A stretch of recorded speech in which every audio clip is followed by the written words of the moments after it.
We are live, everyone. Hey, what's up? Hi. So we're kicking off our first ever AAPI D&D one-shot game. My name is Monica. I am from geeksagogo.com and I'm also a co-founder of CartographR. And with us today are a bunch of amazing special guests. So we can't wait to play Dungeons and Dragons. And of course, today we're going to be featuring the CartographR AR app. So let's do a round of introductions real quick, and let's get started with our amazing DM. Hi, everyone. I'm Joanna. I'm your game master today. I am the creator and founder of CartographR app, which is a D&D visualization tool using augmented reality. I am also a D&D researcher. I recently graduated from NYU Games for Learning. I have a whole thesis right now about D&D. I also the D&D jewelry, so that's me. All right, and we have our first special guest, Calvin. Hello, my name's Calvin. I'm a games writer and sometimes, very, very sometimes, actor. I was in a film called Crazy Rich Asians, which you may have seen. And this is going to be my first time playing D&D, but I decided that it was important to come and try and help out, because I think one of the things that is important to do with when you have influence is you have a responsibility to try and help when you can. Thank you, and we love having you in the show. And now let's go to our second special guest, Anya. Hi, I'm Anya Combs. I'm the director of games at Kickstarter. I'm representing the Hapa community. I'm half Asian, so really excited to represent all of my fellow Hapas out there. I'm also the non-American representation, but it's okay because part of being Asian American is a diasporic experience, right? So that's something that unites us as well. Oh, I'm also wearing this shirt that I got from the Phenomenally Woman. So it's Phenomenally Asian. I don't know if you can see this, but it's available for purchase off of their website. And I believe some of the proceeds go towards combating any violence that is unfortunately still part of our community against the AAPI community. So go buy the shirt. Awesome. And we have with us today also is my good friend Janet, who is also an essential worker. Janet? Hi, everyone. My name is Janet. Like Monica said, essential worker working in mental health care in New York City. Crazy during the pandemic. Also big nerd, and here I'm also repping today a member of the Black Asian Alliance Network. Just want to give them a shout out because can't do any of this social justice work without acknowledging all of our partners in this fight. So yeah, and played RPGs for many years. So that's how we met. I met Monica at PAX Unplugged, which is a gaming convention. Yeah. I just want to add that I'm born in China, but grew up in Japan and Canada, and actually Canadian. So not American yet, but I live in New York, so I do feel New York is my home. So it's kind of like multicultural. I never really quite able to define myself which type of Asian I am. When people ask me that question, it's like, So where are you from? Where are you really from? I get that a lot. I'm actually, I forgot to tell you guys where I'm from. I am actually born and raised in the Philippines, and I moved to the country about 16 years ago. So yeah, awesome. I'm representing the immigrant Filipinos out there. We have tuning in today. We have Games by Manuel, and he says he's here representing the Calvin fans. So what's up? Yes. Hi, Manuel. Manuel is Portuguese. He's not Asian, but we won't hold that against him. Well, we're happy to have everyone here. Yep, Joanna, whenever you're ready, we can get started. all right. So I'm gonna first get us started with some soothing music. Yeah, like I said, not bad music. All right. So thank you everyone for being here. I'm going to kick off the start game in a second. Just to let you know, I encourage role play in my game, and also this is Asian China themed game. So you will be jumped into Asian China with me, and you will be able to play a character in the Qin dynasty or in Asian China. All right, so we're going to get started.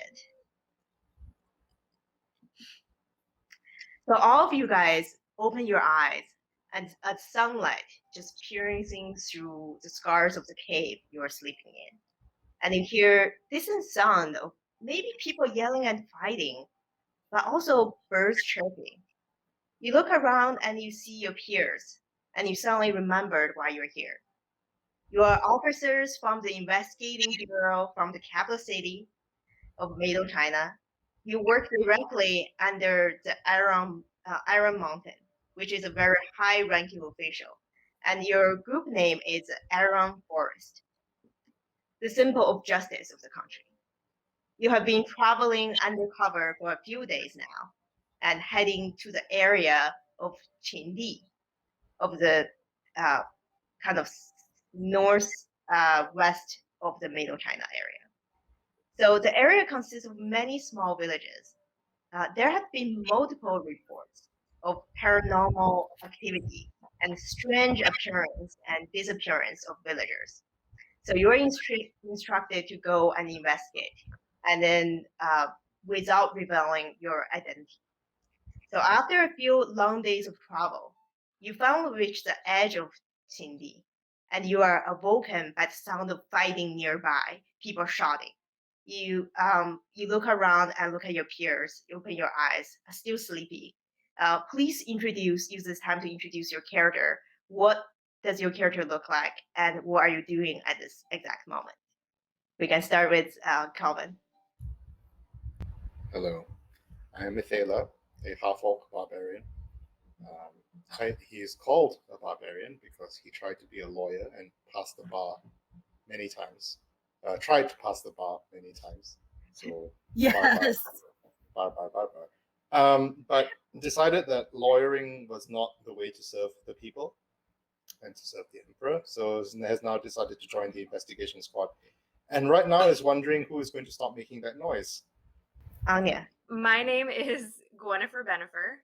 I am a mountain dwarf. I definitely am a criminal and a spy. My greatest motivation is basically stealing and looting as much as I possibly can. I'm pretty small. A little small for a dwarf. I don't have much of a backstory because I am sort of discovering that along the journey. So very, very excited to continue that. All right. Monica. Hi, I'm Ari. My character looks exactly how I look right now, with the hair, the makeup, like green, pink hair. I am a samurai warrior, and I am actually on the run as well. My backstory is someone framed me and stolen a relic from our the head of our village, and I got pinned on. People thought that I stole it, so I had to make a run for it and escape. So I have kind of like a redemption arc where I try to redeem myself and catch the real person who stole the relic. Janet. So my character's name is Zinfer. They're and I'm electing that they're non-binary. They're a wood elf wizard.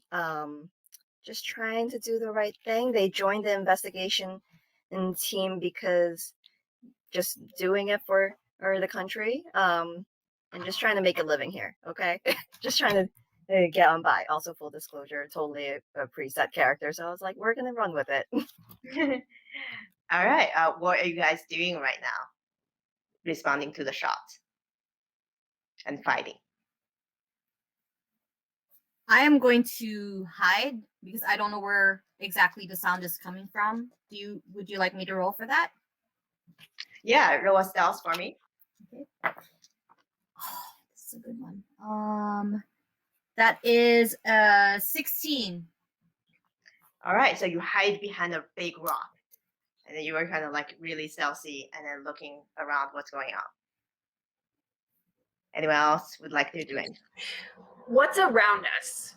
What Yeah, can we visually see? great question. Let me bring up the visualization of where you guys are. So Trying to get the app involved. Yeah. yeah, do this. Hi. So this is the app. This is my AR. So this is AR. So we're scanning the ground right now. Earlier this morning I viewed your first scene, so it should be here. So let me make it smaller, so you can see you're in a cave area, and you kind of you guys are all sitting around here in this cave here, and you're hiding inside the cave. Okay. Here. And where is the sound of the fighting coming from in relation to where we are in the cave? Yeah, so I'm going to move this around a little bit. So let's do this. So you have your campfire set there, and then you hear the sound coming from the east of you guys. So we're there. Okay. Well, Gwennifer is reckless. So I'm again, teeny tiny little thing. So I'm just gonna sort of pop my head out and just sort of look around and survey. What am I able to see? Yeah. So you look out there, what you see is you see kind of the vast mountains. You don't really see anything right now that catches your attention. And then far away, you see a bunch of little white dots.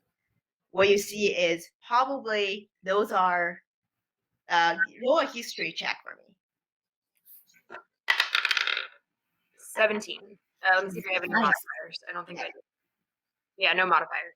Okay, just by looking at those white costumes and then like long hair, you feel like, okay, that looks like a priest from the tall mountain or some kind of priest uniform. So there are lots of them kind of fighting against something that you don't see. Okay. I'm gonna turn to the rest of my party and just basically say there's a bunch of priests. Don't know if they're good priests or bad priests. We have the option to maybe move in and help them. What do you all want to do? Can I roll for a insight check? Who? On Guinevere? Yeah. Guinevere? Okay, go ahead. Oh, never mind. I rolled really low. I rolled a 17 again. Nice. Okay. So yeah, from it's only been a few days you guys traveled together, but from what you gather, she's definitely telling the truth. She's not the type telling lies in this situation. Can I also do a history check? Basically, like I peek my head out and see if I see the priest and if I know anything about them. Okay, go ahead, do a Because history. I think I have a modifier. Yes, I do. Okay. Or I can roll terribly, and we'll see what happens. Yeah, never mind. I rolled a 10. So Okay. Also, roll a perception check for me, everyone. okay. Everyone? Yep. Oh gosh. I did not roll well on that. Rolled a 9. I have an Zinfer's 11. not awake. I rolled a 6. A 4. Okay. All right. Oh. Everyone is not really awake, but like that's what you hear. Short fighting in the distance and a bunch of like people wearing white color clothing, and then they may be priests. So as what they're fighting, just you don't know. It's just a bunch of people. It could be a drill. It could be something else. That's what you gather, but you don't see anything. But if you want to move towards them, you can leave your campsite and move over that direction. I have the screen on full size right now. Yep. So let me know what would you like to do.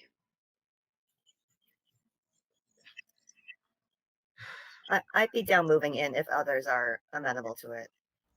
I'm gonna go with. Oh, sorry. Go ahead. Okay, yeah. I'm gonna go with Zinfer. Are there like trees, like really tall trees around? Yeah, so you look around, you definitely see a few trees around. You see, before we kind of start this, I want to also say that this app is in a very early stage, and what you're seeing is the DM view. So the player view would be a little bit different in the future, but you see some trees around your area. I would like to climb up the trees so I have an aerial view of what's happening down. Okay. Okay. So you climb up one of the tree, and then from the area view. So roll an athletic check for me. 19 total. 19. All right. So you Yep. climb up like a monkey. You just jump, and then you climb up to the top of the tree, and then you are able to look around and roll perception with advantage. Oh, cool. 19 again. All No right. joke. What you see in the distance is still very small, but what you see is a reflecting circle, some kind of mirror, like golden or copper in color, reflecting the sunlight. And then aside from that, you don't see much. Like you still see a bunch of priests fighting. Like definitely they're kind of going fighting something. What the rest of people would like to do? I think we're moving in, right? Yep. So everyone think starts moving towards that direction. So while Monica is preparing, getting the screen back, I'm going to bring everyone's mini out. So So we have, just to confirm, so we have, we have a barbarian, right, in the party? Yeah. Okay, cool. Oh, there we go. Great. Oh, okay. oh, it's back! Yeah. So we have barbarian, we have our rogue and warrior and wizard. Cool. No healer. No healer. Yeah, I noticed that earlier, and I was like, Uh-oh. crap. All right. So Okay, this is a very common misconception. All right, if the enemy is dead, we don't take damage. Therefore, barbarians are healers. Looking like a true barbarian. yeah, totally. So I'm going to move this up. Ooh. Oh, Yeah. So from far away, you saw a huge golden circle. But looking closely, it's actually something you read in books before, which is a ancient relic. It's a copper mirror that's also been described as the monster reflection mirror. So what it does is it will cast a ray, and it will show you guys where invisible creatures and things are. Oh. And sorry, so it's being used by the priests, or it's Yep, it's being used by the priests right now. You see a few of this huge circle mirrors around their battlefield. So you can see that they're casting a projection. As you go closer to them, you can finally see there are monsters kind of on the battlefields. But before you reach there, you could not see it earlier. Right. Well, Gwennifer just wants that mirror because it's shiny. So that's her only motivation moving forward. Yes. Do be reminded that your stealth rolls will be awful. It's like an invisibly seeing mirror. Yeah, that she doesn't care. It's shiny. She wants it. One glad track that mind. motivation's clear. This road is one track mind here. So as you guys approach closer, you hear one of the priests kind of yell like shoot! Don't just stand there! who are you guys, by the way? Kind of look at you. We don't have a party name, do we? Yeah, we do. With The Iron Forest. Joanna said it earlier. Yeah. Oh, sorry. Oh, that's right. What was it again? I'm gonna write it down this time. Yeah. I'll type it in chat so you guys can see. Thank you. Yeah. Forest. Okay. Iron Forest.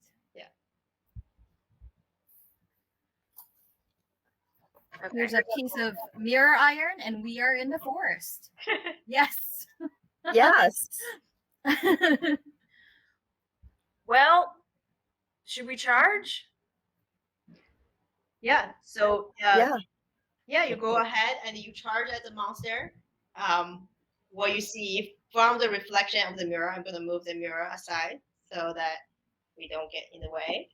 What you see are some monsters. You see one fox. Oh. Oh. You see a huge, gigantic skeleton. Yes. And then you see some enemies that in obviously weird forms. So yeah, so this Is is that what you- like a minotaur? What is Yeah. it? Oh my god. Amazing.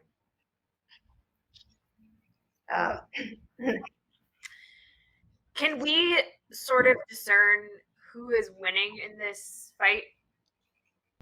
yeah, as you can see, the priests are definitely losing right now. Great. And how Yeah. many priests are Yeah, there are about 6 to 7 priests you can see.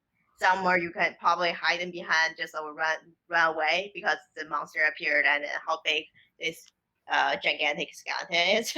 Okay.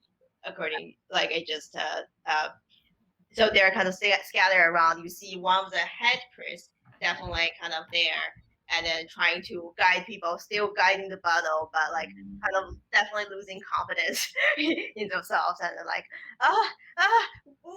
you move there and attack from behind, kind of yelling to one of the other apprentice who's wearing like white coat as well, but red embroidery rather than gold. Yeah. Okay. I think we're gonna battle. All right. Yep. So Yeah. Let's do this. prepare your weapons. Everyone, roll initiative for me. Alrighty. Oh Lord. Why? Oh. Oh. 5. You never want the squishy to go fast. There you go, barbarian. Yeah. Yeah. Um, If you want, you can type in your initiative in the chat, so that give me kind of record of who's going first. Okay. Thank you. We don't have, we're not using auto rollers or anything, so we don't have bots. So I'm your bot. All right. I have a magical 3 total initiative, so I am going last. All right. Yeah. So this is why we had this discussion about armor. Armor is only slows you down.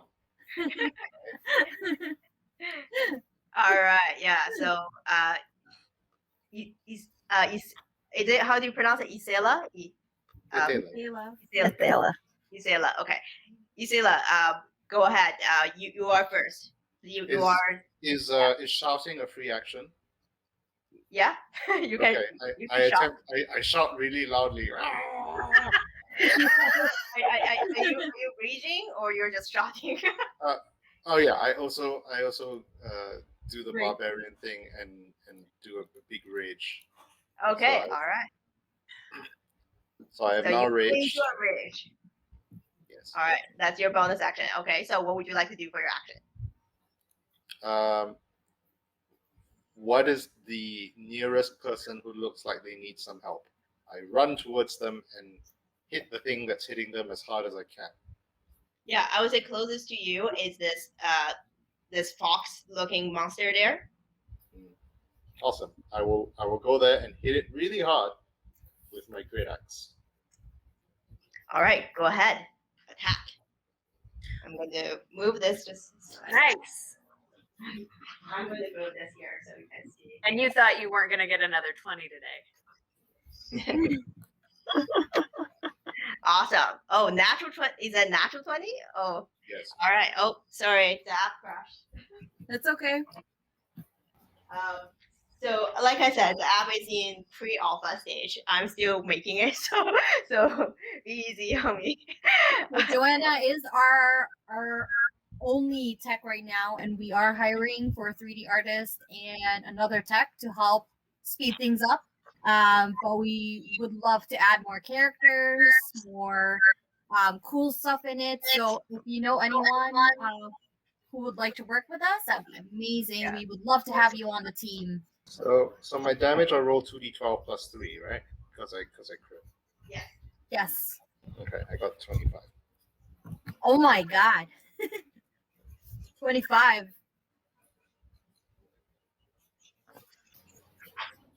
Well, what's nice is that like it saves what you had from before, so it will just automatically populate everything back from where we left off. Roll damage. What was your damage? 25. All right, 25 damage to the fox creature. Really nice. You hear the animal squeezes and then just like kind of very in pain from your attack. All right. Next, we have Zinfair. Okay, so Zimfer knows themselves and does not want to be upfront because they're squishy and they will die. So I think they're just gonna cast. Okay, hold on 1 second. I need to check the range on Magic Missile. Oh, yeah, that's plenty. So I see that the fox has been damaged by our lovely barbarian friend already. So Zimfer's gonna cast Magic Missile at the fox. All right. If that's okay. Oh.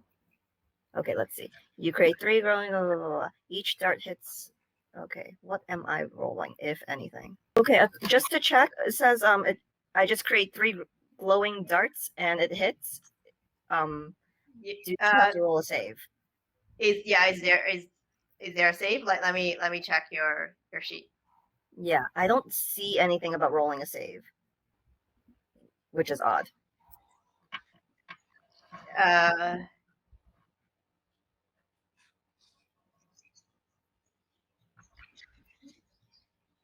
Yeah, I guess it's just instantaneous hit. So roll the damage then. Yeah.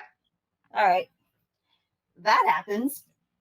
So it's 3 darts. So each one is all 3 are going to the fox. Each one is 1d4 plus 1. So I'm just gonna roll all 3 of them. Okay, that's a 1, a 2, and a 2. So that's math. 1, 2, 3, 4, 5. 8 damage total. All right, awesome. So you shoot darts coming from your hands. How would you Pew, like pew, to pew. Pew pew pew. I guess that is what Simber says. Just Yeah. like, whew.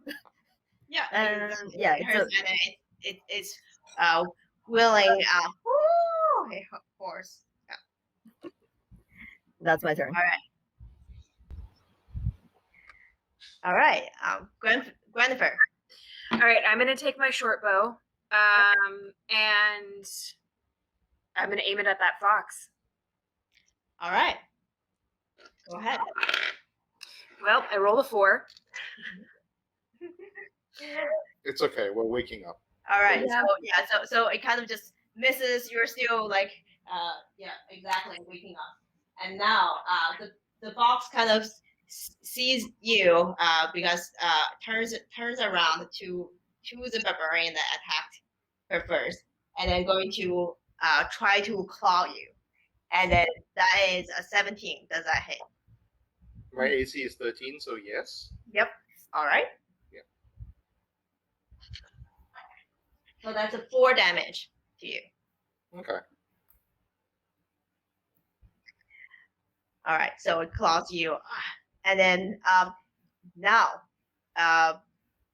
the skeleton.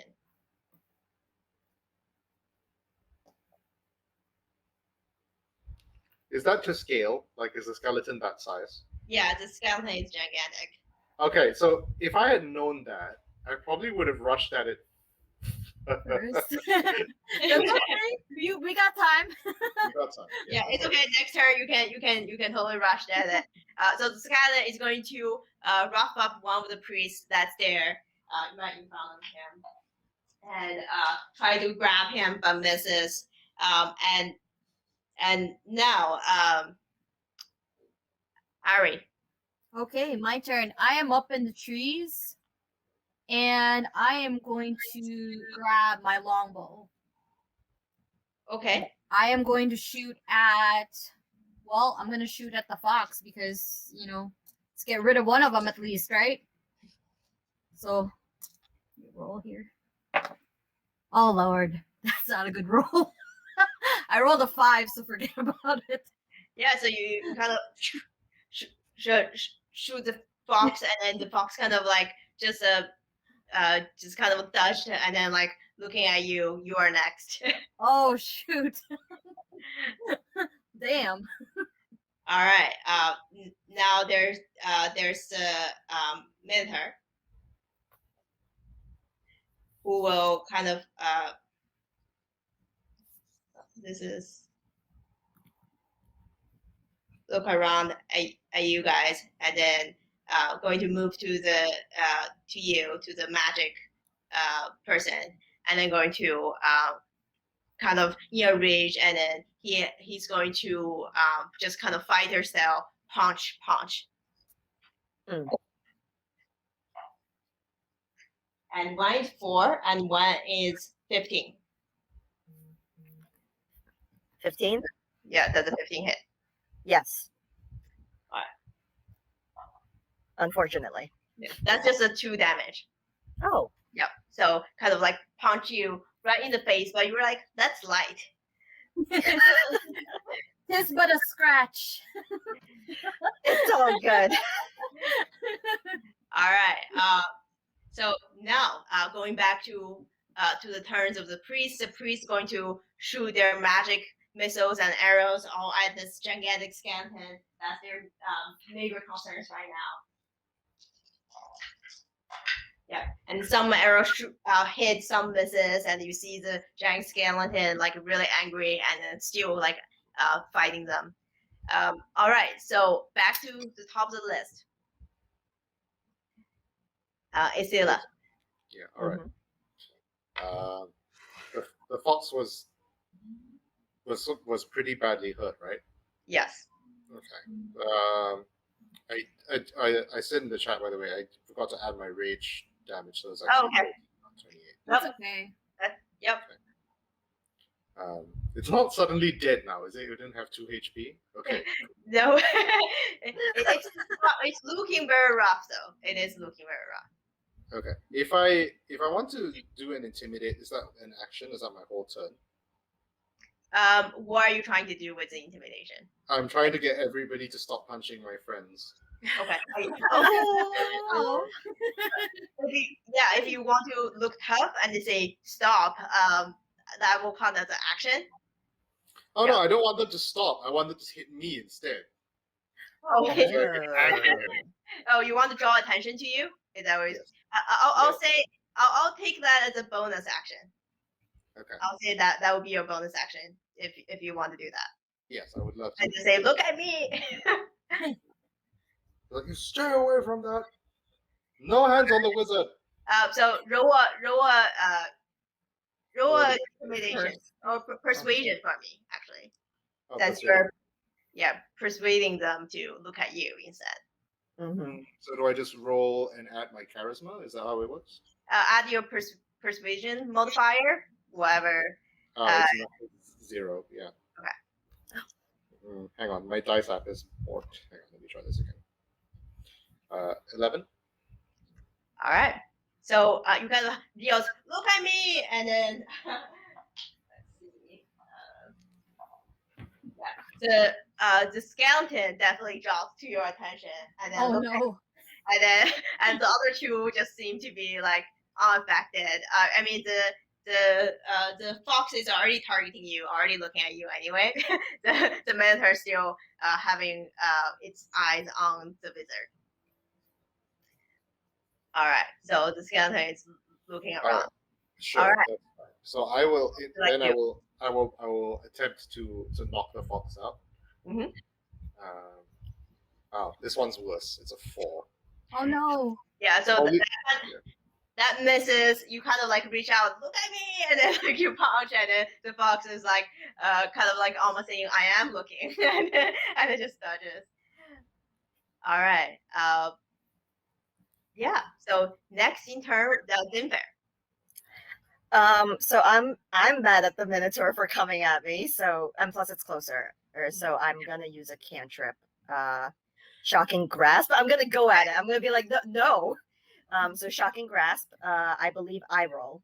Attacks spell attack. So give me one quick second while I pull that up. Yeah. And I'm assuming the Minotaur isn't wearing metal. Nope. That's okay. All right, that did not roll. Oh my god, it's fine. So I rolled a 3. What happens is I like grasp at it and I completely miss because I'm squishy. Wizards don't have good physical attack prowesses. That just misses. It's fine. All right. So you reach out, and then like it dodges like with good reflex. All right.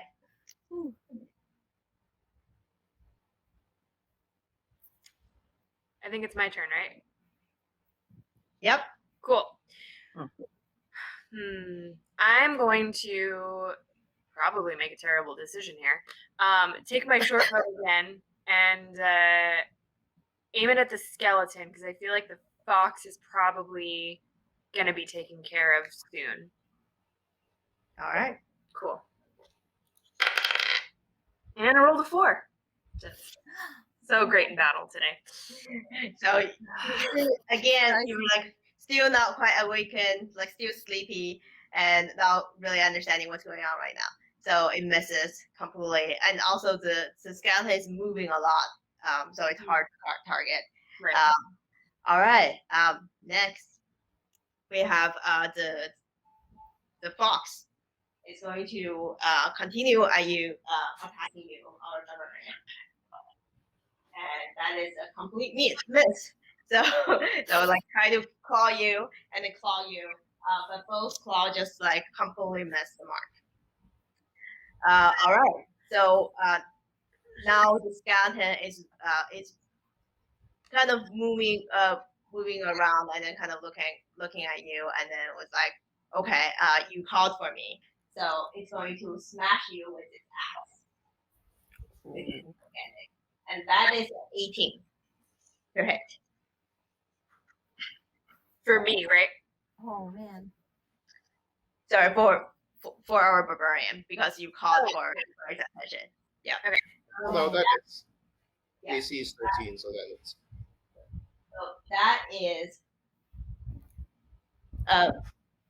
10-point damage. Cool. Not even at half health. No problem. All right. So it acts you, and then you kind of try to block, but you get pushed down, and then like definitely some of the blade goes through. All right. So next we have the priest is going to go ahead and then gamp on them and attack as much arrows and things as possible, and yeah, and then one arrow shoots through the skeleton, one shoots through the fox, and the military is still okay, dodged it. All right, so next we have Ari. Okay. I am still up on that tree. I am going to aim for that fox one more time. I'm using a different D20 this time, so let's see if I roll better. No. Use the first one. You got the bad roll out of that one already. This is much better. Okay. That is 16 total. 16 total. All right, so Who are you hitting? The fox? The fox. Yep. Okay, so you kind of now like try again from the top of the tree, and then the arrow definitely lands. Roll damage. Okay. Cool. Let's see. That is an 8 total damage. 8 total. Yes. So how would you like to finish off the fox? I am like, what do you call it? Like knocking your arrow or whatever. And I aim straight in between the head. And I let go, and the arrow went straight through the head and outside the other side of the head. So the fox-looking monster kind of like just about like kind of after attacking, getting very angry and ready to charge again, and then all of nowhere, an arrow shoots right through the middle of the head, and then it lays down on the ground and dead. I'm going to move this, just delete it from our battlefield for now. All right. So now we're going to go back to our turn. Isela. What's up? Yep. So it's your turn. I know what I do. Yes. Sorry. I would. Okay. So the Minotaur is still in Zinfa's face, right? Yes. Okay. I will attempt to hit it. Okay. You walk towards it. I do not walk. I charge. You charge. All right. And oh. All right. Natural 20. Yes. Ooh. Wow. So make sure double your die. I got a 10 and a 5. The 17 plus 5 is 22. So that's 22 damage. All right. Awesome. So the Minotaur is definitely hurt by you, and then you hear from the Minotaur. I don't speak Minotaur. What is that? Anyone? It's not in my list of languages. Yeah. So you look around, like the priests also like just shaking their heads. No idea. Who speaks Minotaur in our? I speak Giant in common. Definitely don't speak Minotaur. That feels, No. Yeah. Apparently, no one understood his anger and frustration. All right. So next, we're going to Zinfer. I'm just gonna try that shocking graph again until I roll something better. Quite frankly, just because I'm mad at my dice now. Okay, a 14. Hoarding does hit. Yes. Oh, Pretty yay! large target. Yeah. Oh, that's fair. That is fair. I believe it's a 1d8 damage, so I'll roll a d8 as soon as I find one. There we go. That's 4. Yeah. So you kind of grasp, and then electricity shot through him after just being kind of charged through with the weapon, and now there's this shock. It yells like that's a language that no one understands. All right. Next, we're going with Gwennifer. Okay. Well, the only fail I haven't gotten is trying to hurt that Minotaur, so let's try it. I'm gonna take my short bow again, try to hit that Minotaur. Calvin killing it with these comments. So good. Okay, well I rolled a 2, so yikes. Gwennifer really wants that mirror, and this one-track mind is so distracted from this battle. She's concerned everything else that's happening is just an annoyance. I'm shocked you're even trying to shoot at and draw attention to yourself. You should be going for the mirror. That's all I'm saying. You're not wrong. I didn't say that Gwennifer was a good criminal. I just said that Gwennifer was a criminal. All right. Yeah. So the priest is going to. Did you finish your turn? Is there anything else you'd like to do? That's it.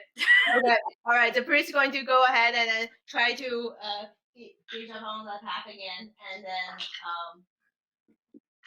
Yep.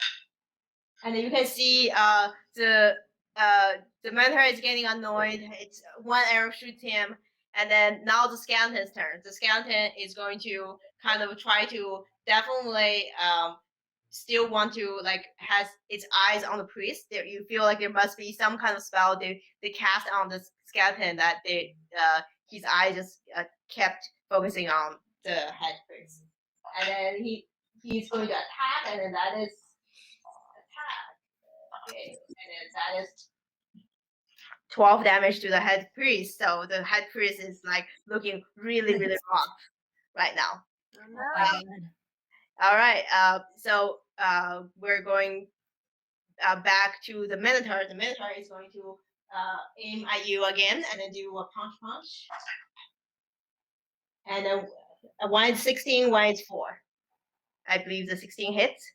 Zinfer? 16 definitely hits. Oh, Lay it no. on me. Lay it on me. That's 3 damage. Yeah, as you can see, this Minotaur is all the looks, but don't really have much skill. He's like, all right. So what are we doing next? Going back to the top of the order. I think Ari, you have Yep. done. Yeah, Ari, your turn. I am preparing my longbow again, trying to shoot my arrow. I'm gonna shoot at the Minotaur this time. All right, go ahead. So let's see. Whoa! Okay, what is that? 21. Definitely hit. All right. Let's see here. Am I blind? Okay, there it is. Wait, give me 1 second. Oh my god. All right, that is a 9 total damage. Great. So the Minotaur you see kind of fall prone on the ground. Not dead yet, but just fall prone. And then I'm going to delete the wrong thing. Delete the thing from the ground, and then the skeleton is going to look at the situation, and then what's going to try to do is probably going to run. You feel like it's might be about to run, but we're starting from Isela first. Back to the top of the turn. Sorry, it was muted. This thing is very large, right? Yeah. Okay. I'm going to jump at it and grab its leg. All right. So jump to its leg and then Grab it. grab it. Yes. All right. So are you attempting to grapple the skeleton? I'm trying to stop it from running away. Okay. Stop away from moving. So roll a strength check for me. I have advantage on strength checks. So I got an 18. Oh, I got 2 18s. All right, fine. Never mind. Okay. So 18, and I have a +5 on strength check, so 23. Okay, 23. Very good. I'll tell you, the skeleton actually rolled a natural 20. Whoa! Oh man! What the heck? I clearly severely underestimated the agility of giant piles of bones. Oh my god! So you kind of like you hug on to it, and then but the skeleton is trying to move. It's definitely, I would say it's like you definitely hold on to some weight to it,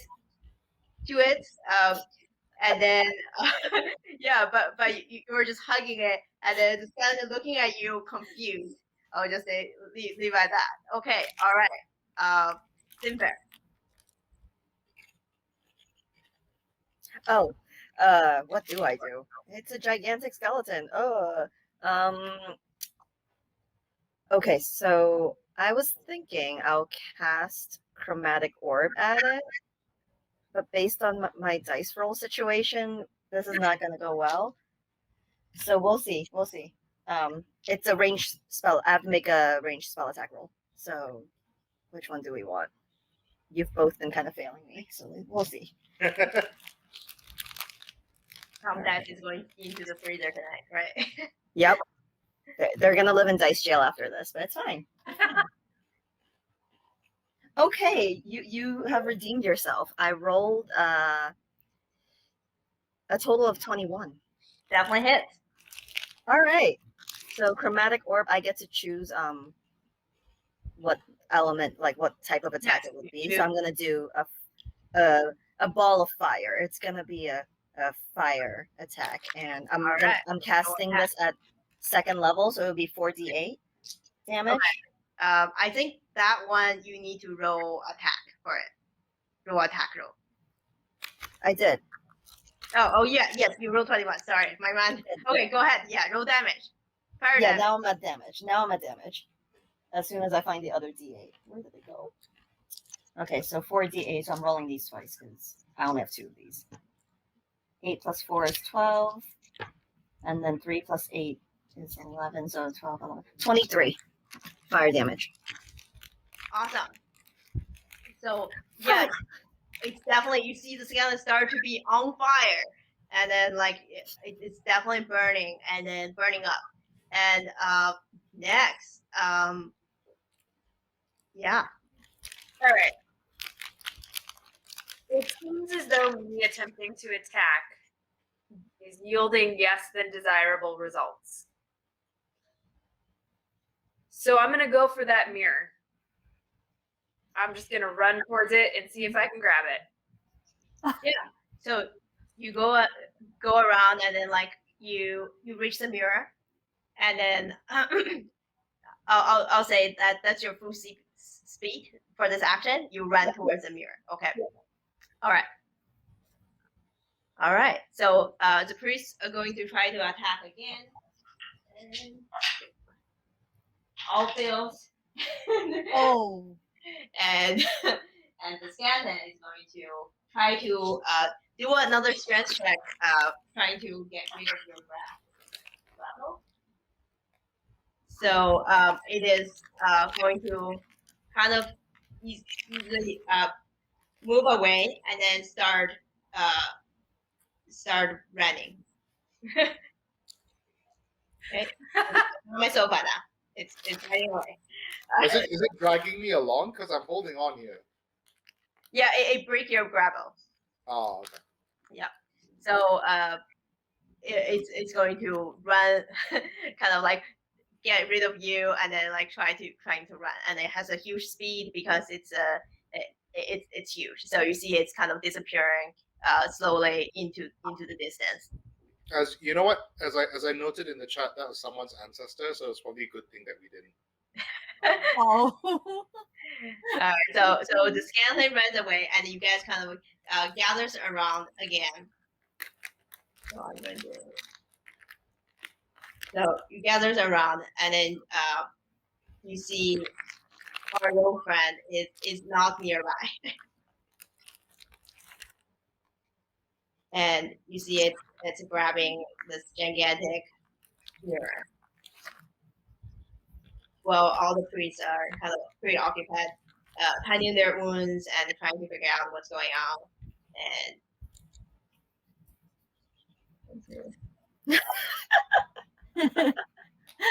it's not that huge, but it's pretty huge. So you kind of work over this gigantic mirror. What would you like to do with the mirror?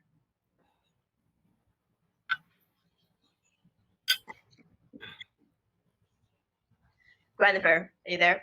Sorry.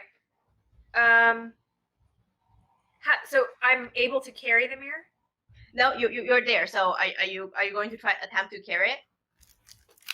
I mean, I guess I have to see if I can lift it, right? Yeah. So roll a strength check if you attempt to carry it. Okay, let me see Oh. if It's tiny. Okay, yeah. 18. What? Oh, no! You really want that mirror. So you put your hips, you like learn from the martial artist, you put your hips in, and then you like lift it all the way from your leg, like everything is hurting. But as you were kind of lifting, actually you do hear this kind of bell sound as you're lifting the mirror. And then all the priests kind of look around and they see you are trying to grab this mirror away from them. And then they're like, miss,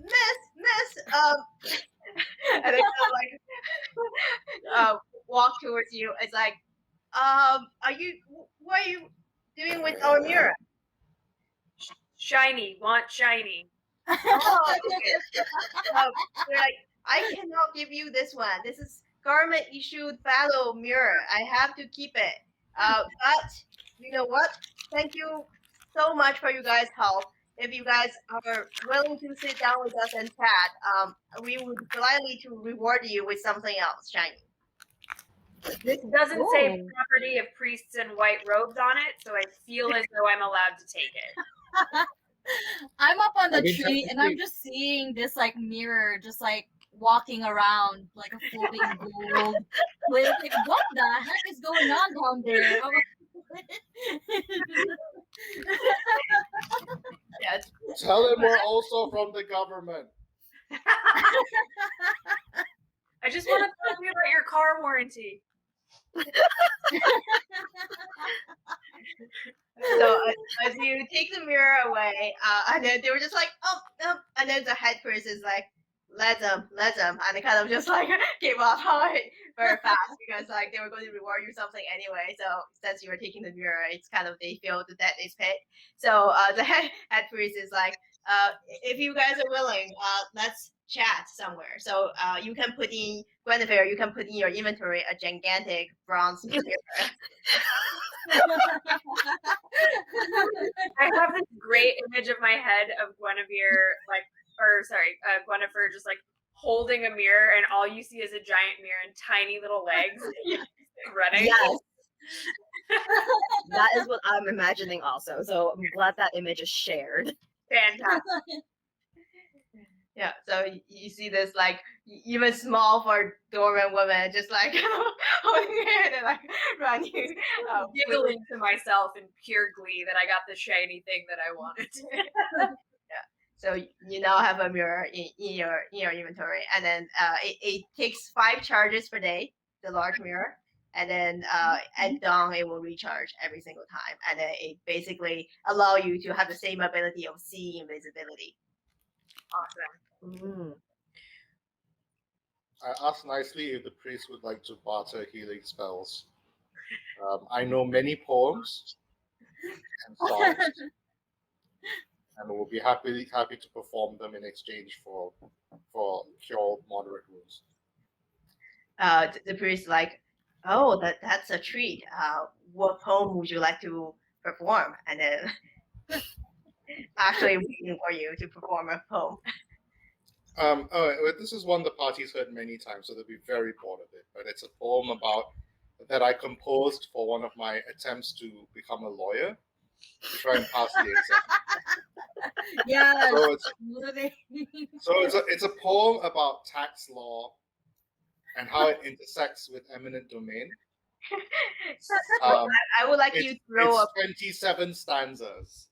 Oh wow! I would like to. I want this poem. Performance check for me. All right.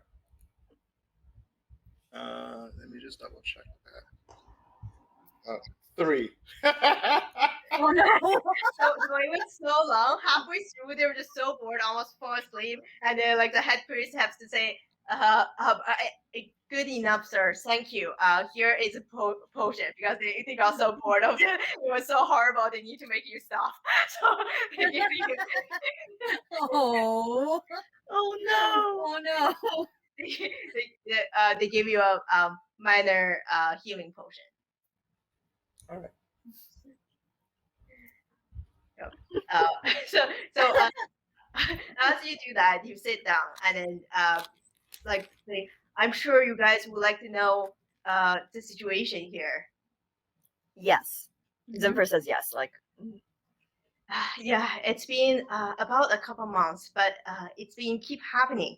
Monsters of strange abilities keeps appearing, and sometimes weird paper birds also appear in the sky. But they seem to be pecking the eggs of the monsters and kind of helping us.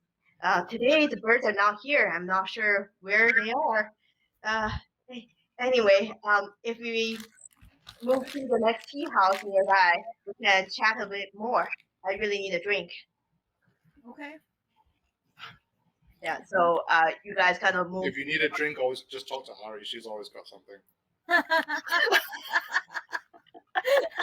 I have green tea all day, every day. Yeah, Hey, tea.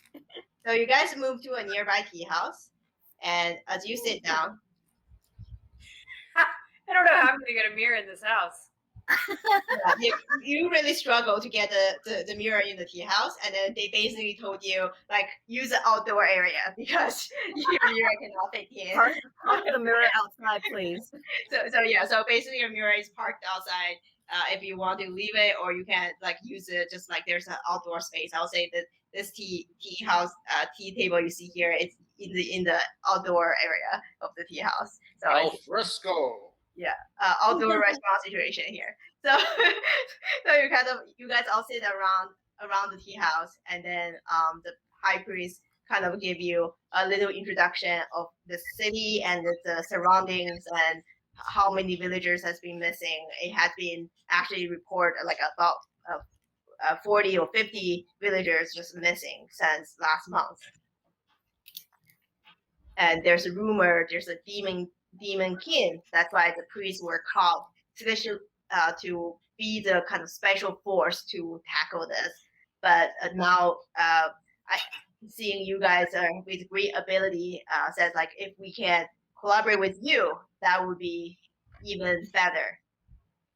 We're here from the government, and we're here to help. I have a question about why specifically priests were called. Sorry, go ahead. Go ahead. Oh, I'm a little bit confused. This doesn't seem like a religious necessity. Like I'm just a little bit confused as to why priests are being called to battle monsters. Wouldn't you want like another person? A party of adventurers and murder hobos. Yeah, like a bunch of murder hobos and a weird dwarf who's obsessed with a mirror. Somehow we're gonna solve this issue. Roll a history check for me too on this. Yeah. Let me see if I have 16.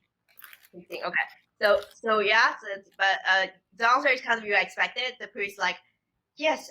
Ever since the last century, one of our ancestors successfully basically chased away a demon in the emperor's chamber.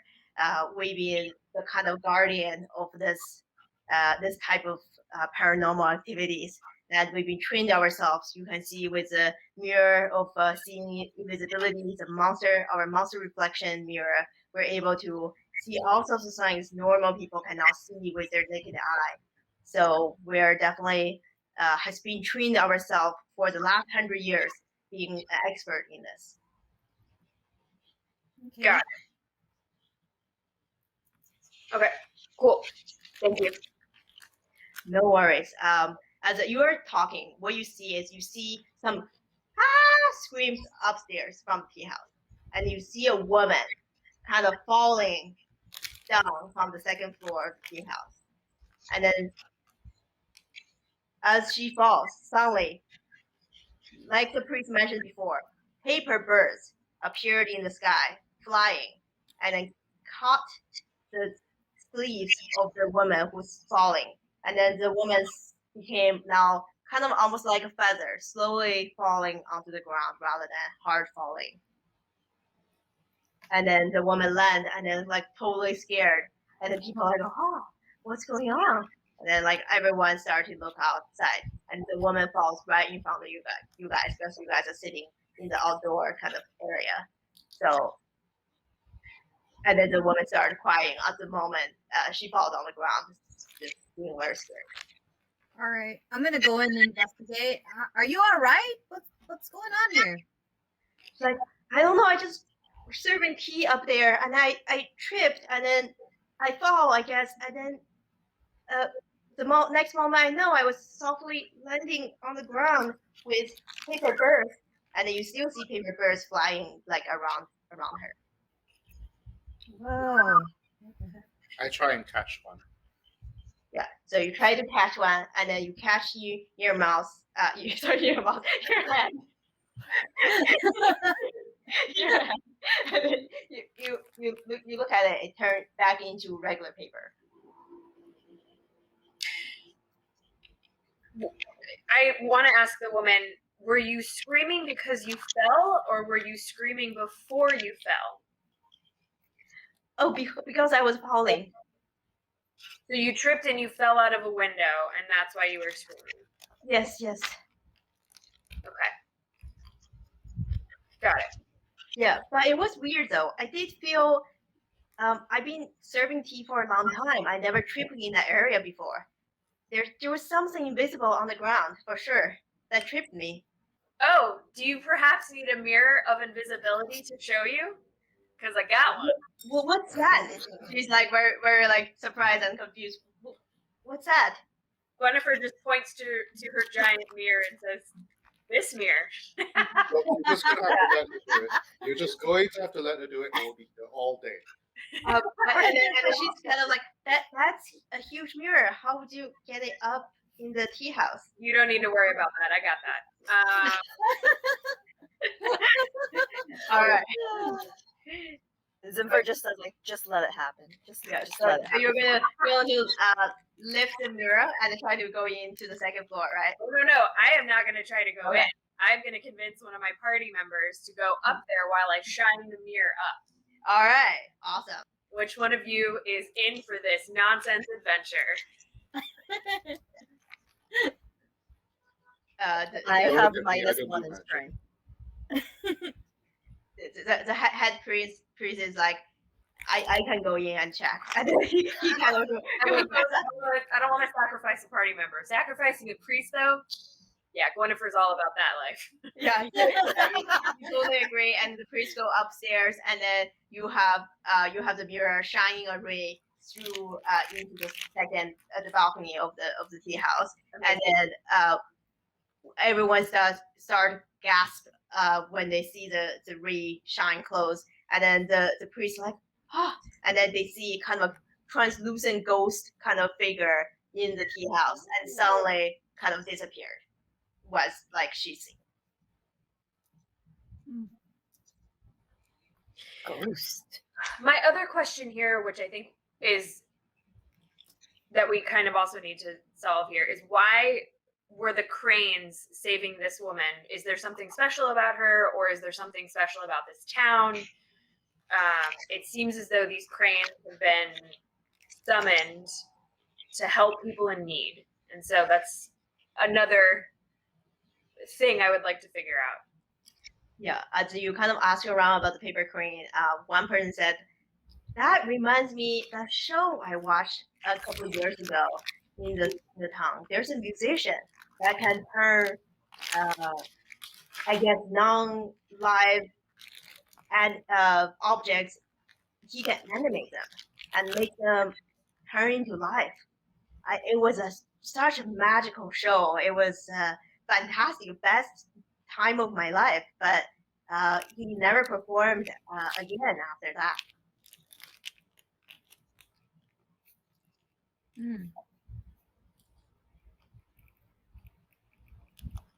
If this guy doesn't have a license, going to nail him to the wall.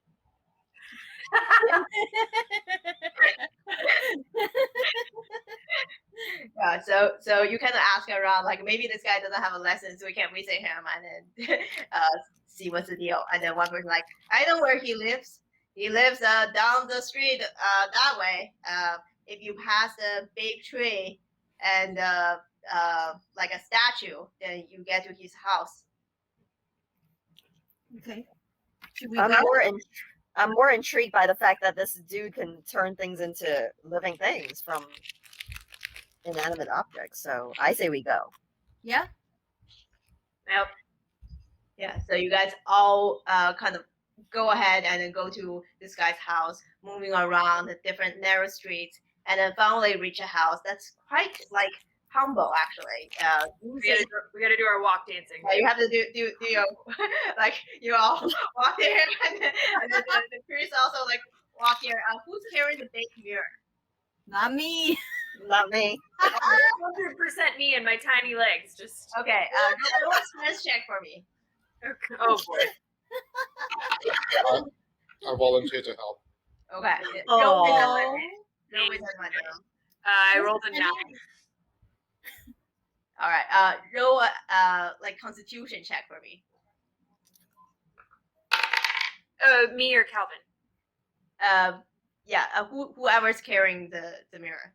Oh, well, I think we're both carrying the mirror. I Yeah. rolled So both roll a Constitution okay. check. Oh, we both rolled 16. How funny. All right, great. So even though it was a little bit hard to lift it up again, but you guys both like kind of had great constitution from doing your like your tasks, and then so you were no problem. You carried it all the way to this guy's house, passing narrow streets, and you see this like humble little house, and Was there ever a moment when we were walking with the mirror that a vegetable cart had to cross the street?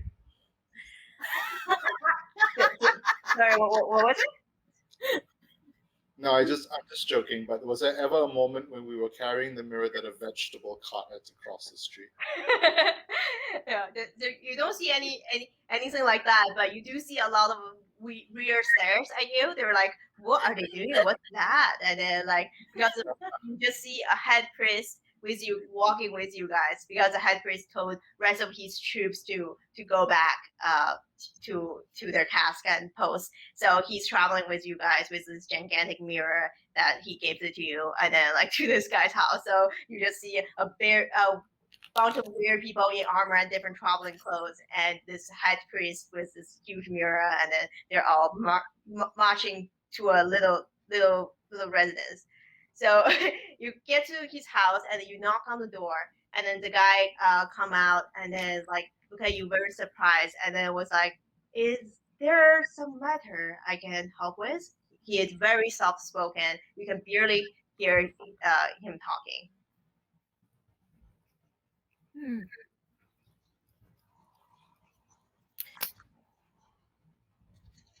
So he's a soft-spoken man that's able to turn inanimate objects into moving objects.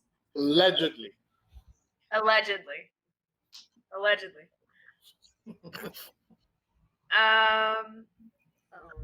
To interrogate him, we have a giant mirror to shine into his. Yeah, I'm failing to grasp what would be a good opener to this conversation. Like, do we just walk up to this person and be like, "Hey, so heard you do this weird ass thing," kind of thing, like? Okay. Well, I'm still holding the paper bird from earlier. Oh, yes. So I go up to him and ask him, "Excuse me, wise master. We're investigating." Then we explain the situation. I hand him the bird. It's like, "Do you happen to know anything about this? Because we spoke to some people, and we understand that you used to have a show where you made objects come to life and fly around. So if you have access to any magic or any books or techniques or anything like that, and don't worry, this isn't about the licensing. I'm not here in my capacity as." He kind of nod, and then like yes, of course. Thank you. You are right. I do not have a license to perform, but we'll come to my house, and then he kind of like guide you to his house, and then kind of like I think Gwennifer's gonna stay outside of this one. Oh yeah, no. Gwennifer's full on outside, just clutching that mirror like it's her only thing that she owns right now. Yeah. So you guys all get inside the house and you sit down, and you see even though it's a humble house, it does have a couple different rooms, and then they do have a kind of servant person, and then it's pretty much just he and his wife and a couple servants in the house, and they do have a yard. I'll say that's where you brought the mirror, kind of like resting there in the yard, and then the rest of you guys went inside, and then he kind of served you tea, and then said like, "You may have known, I have been known as a magical musician with ability to turn things to life, and they used to call me Call of the Wind. I was quite famous when I was young, and but recently I feel my magical magic has been weakening. And if you would like to hear my story, it's going to be a little bit long one. Sure. You know what? Can I roll for history and see if I know anything or if I heard anything about this Call of the Wind person? Okay, go ahead. All right. Oh, I rolled a 20. Ooh, What's that's up? cool. So you have been traveling a lot around, and then now you think about it, you have been hearing a traveling musician with the name Call of the Wind, and then that's literally like about 20 years ago. So it's quite a long ago that this musician has been very famous. But now you can see this man fits the age. He's middle age, and then he's kind of like just like kind of having a nice simple retirement life kind of a lifestyle right now. Is it like is their reputation like good or bad? It's pretty good. It's always like a fantastic show, very humble, very nice young man, soft spoken. That's definitely fits the description that you have heard. Yeah. So he lets you sit down. If you don't mind, I would like to tell you how I get this gift. Uh, uh, actually, a sage from the mountain taught me the technique when I was a young boy. I was going on a hunting trip to the mountains with my parents, and I had an argument with my father and mother because I didn't want to hurt the birds and animals in the forest. So I kind of wandered off on my own after yelling at them. I got lost in the mountains and saw a sage-like figure with long beard and white, like shiny white hair, playing this wuqin, this like Asian Chinese instrument. And sage music can call the wind to him, call the clouds to him, and also animate small objects to life. It was magical. The sage asked me if I was lost. I said, yes, I am. The sage then responded to me, I see, but don't worry. I will send people for you in a couple of days. But meanwhile, would you like to learn the instrument? So for the next 3 days, I listened intently and learned the instrument, learned techniques from him. When I woke up, I was at home. The adults in the village said that they searched for him in the mountains but only found me unconscious next to a stone statue. I immediately asked for an instrument, and then the adults were really puzzled by my request. But when I performed the first song, I saw a clay flower in the vase just bloom to life. And that's kind of where my magic started. And I enhanced my techniques, trying to mimic what I learned that many, many years ago as a boy. But what happened was a couple years ago, I had a strange feeling that my magic is weakening. And for the past month, I somehow heard music coming from my instrument every night. But I first thought it was my servant or a neighbor's kid just coming in, sneaking in, playing my instrument without uh, telling me. But after confirmation, they both denied it was them. And they had quite good alibi too. But the sound of music that comes from the instrument is almost as this person is improving, learning from me, and taking over my technique. So is it the instrument is magical? No, I can play this on any instrument after my encounter with the sage. Ah, okay, got it. Okay. Is there perhaps an invisible being that is playing this instrument? That I do not know. Look, I got a mirror that can solve this real fast. Yes, yes, that's true. It usually only happens at night though. Yep. Okay. Interesting. What and what's the result of that music being played? Like, what's the magic part? Like, what happens? Is it the cranes that transpire? Yes, sometimes paper turned into birds and then they would fly away. Okay. Yeah, sometimes it is the it is some small objects that's being moved around, but it's really the person haven't really reached my level yet. So this invisible being, I don't know if it is an even person. I don't know if that they can call the wind like I do or do bigger magic with the sound yet. I think I'm struggling to see what the downside of all of this is.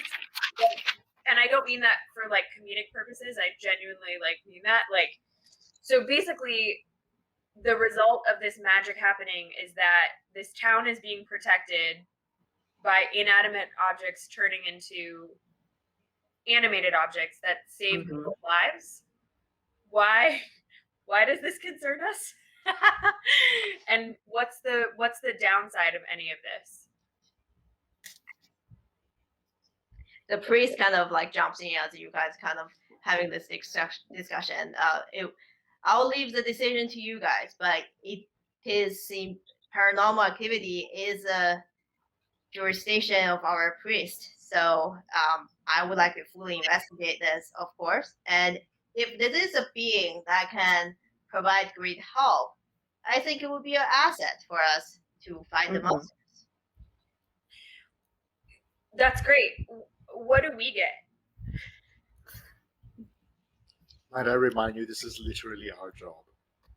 Well, I also don't provide free labor. That's right. Yes, that is why we are getting paid to do this. What are we getting? I want to know. This feels. So you do have a salary from the government. that Also- The also- satisfaction of a job generally- well done. Generally speaking, she's not interested in that kind of thing. he wants shiny gold things, and I kind of want the same. What I'm gonna basically what this comes down to is, do I get a second mirror for solving this paranormal activity? That's all I need to know.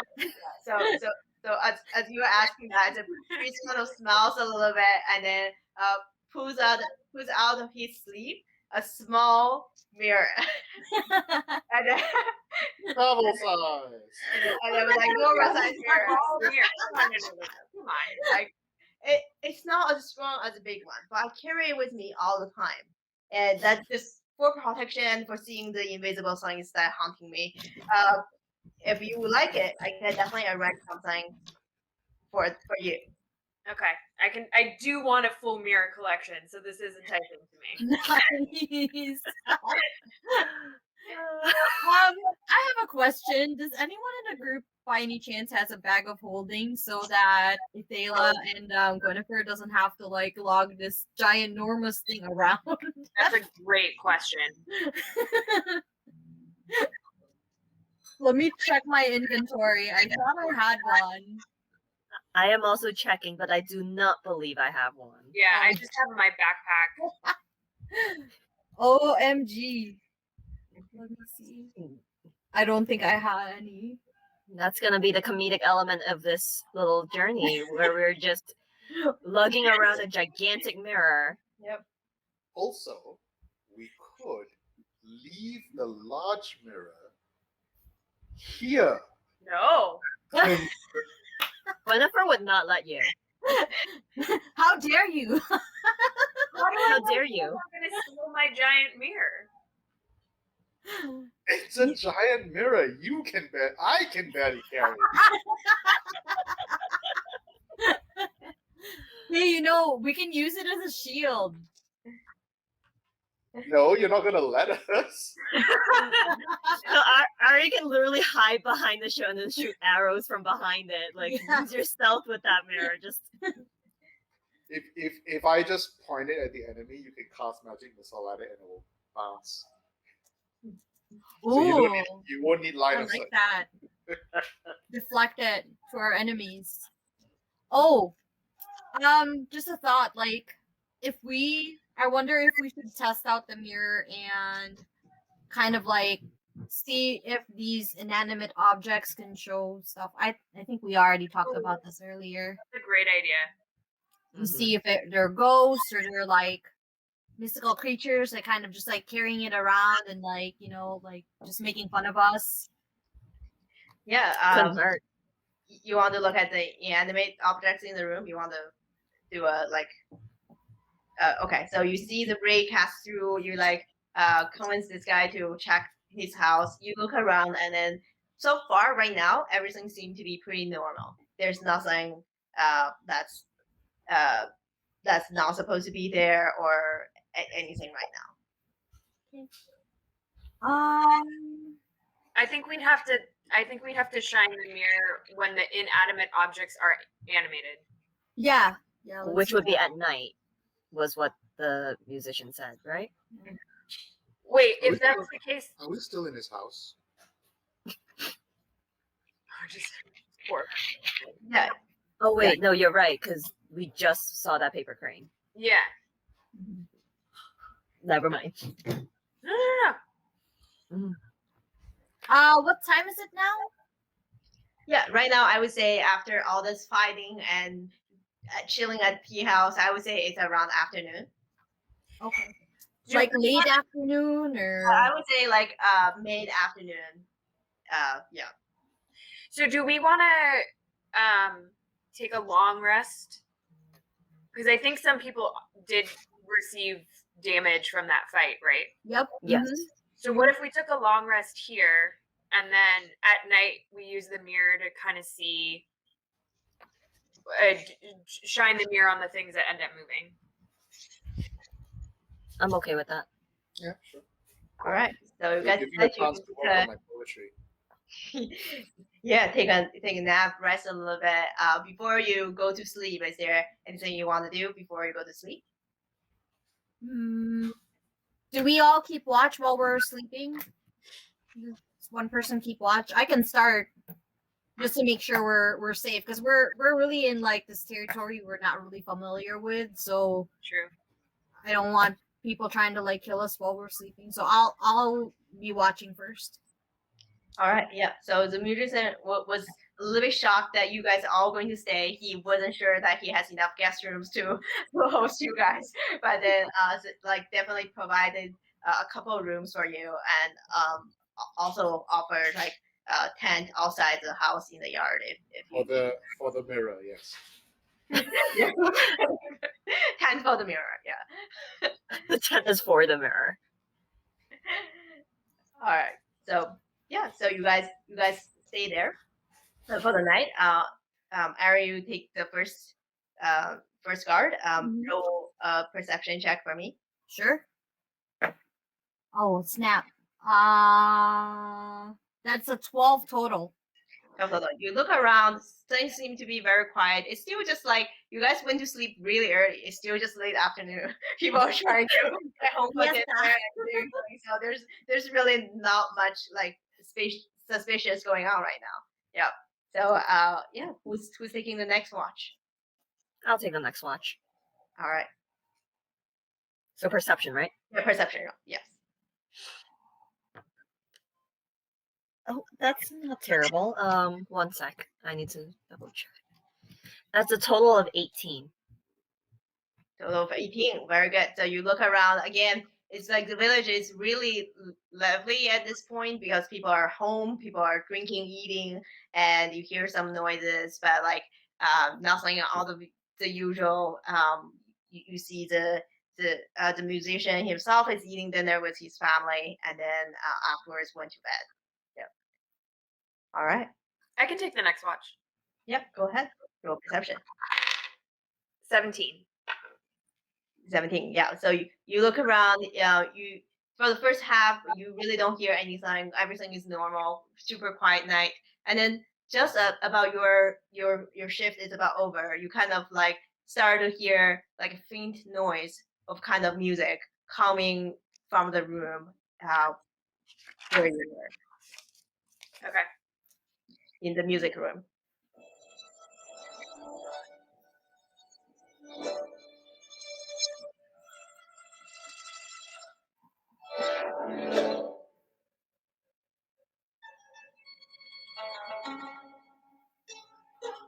would you like to do? I'm gonna wake everyone up and say, I think it's happening. Yeah. Okay. You wake everyone up. I would say everyone have at this point. I would say just a little bit short of a long rest. I would say do a short rest. Okay. Okay. So you wake up and then you kind of look around and then like you definitely all hear the music coming from the instrument, and you also hear the musician getting up and also hearing the music, the priest as well. All right. What's your next course of action? Make it time. Oh, sorry. Go ahead. Yeah, I have my samurai sword ready. I just kind of like crouch down and kind of just like look. Indeed, did you guys hear that? Should we go outside the room and go downstairs? Now here's Wonderwall. It's really funny.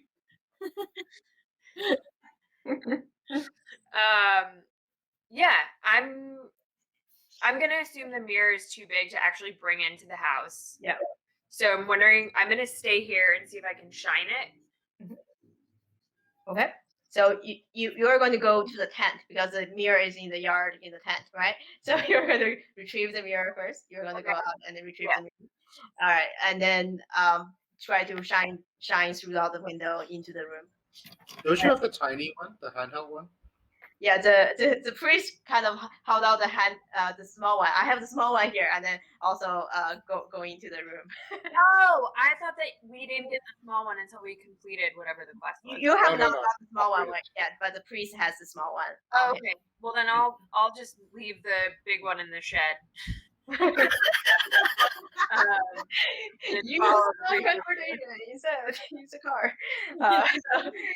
So you kind of move to the together into the room, and then as the mirror shines, a blue ray shines into the room, and then what you see is definitely a kind of light, and then what you see is sitting at there.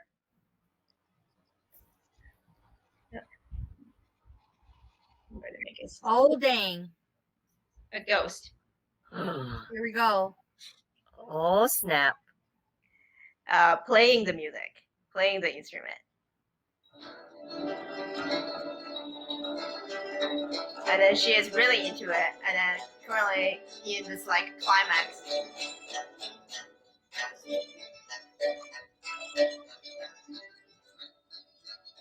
Okay, I know she's really scary, but she's also really good. Yeah.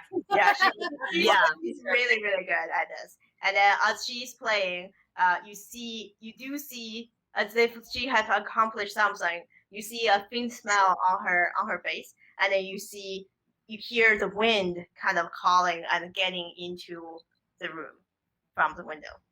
The window bursts open, and then wind rushes through. Yikes! It's a lot to unpack here. Like, can we talk to this ghost instead? Because, like, I'm like, oh, talent. I mean, also, it just kind of seems like she's vibing. Yeah, exactly. I don't want to like harsh anybody's vibe, especially music. Are we in a trance because of this music? Like, are we like kind of like, you know what I mean? Like, are we like kind of distracted or like not ourselves because we're hearing this, or no? It's just regular music. It's regular music to you. It sounds like very beautiful, but like aside from the wind flowing, and the next thing you see is kind of the paper on the table start to form itself into birds. So paper birds start to appear. Is it just that like we keep hearing about inanimate objects, but it seems like the only thing that she's summoning are cranes. Yeah, so you can see that she's like still frustrated.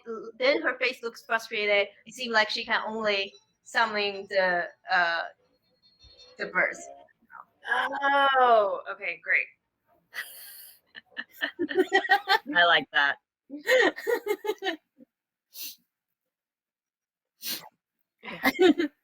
Chat is so funny today. I love it. Mm-hmm.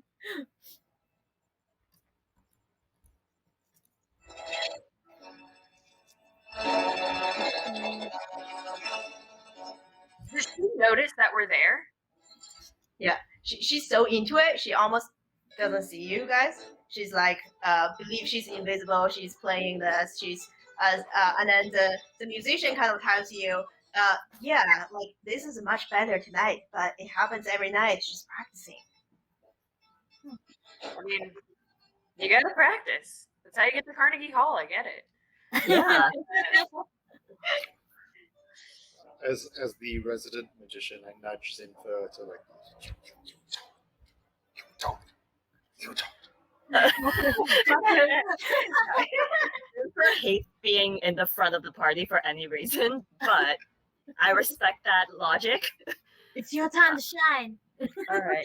So I step in front of everyone else and approach like very cautiously, like very much like, nope, this is not my thing. Nope. And just kind of goes like, hello? Like I want to talk to this ghost or whatever this being is rather than trying to fight. And suddenly the music suddenly stops, and then she stops playing. And then she kind of look at you guys, especially look at you, shocked. Was like, you can see me? Well, that's a long story, but yes, we can see you. We can see you. And we're hearing this gorgeous music that you're playing. What are you doing here? Tell me about yourself.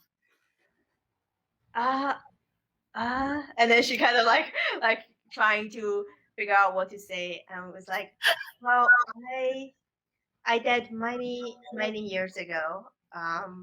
My name is Xuaner.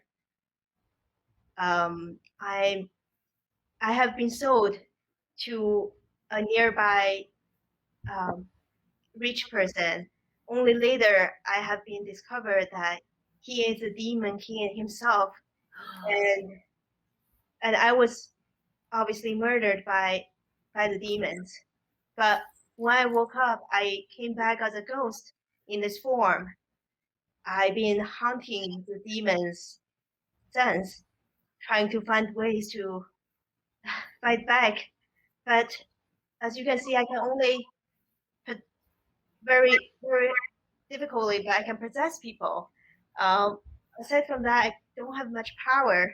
So I heard rumors of a musician who can play magic and make things to life, and then I thought I could raise an army to fight.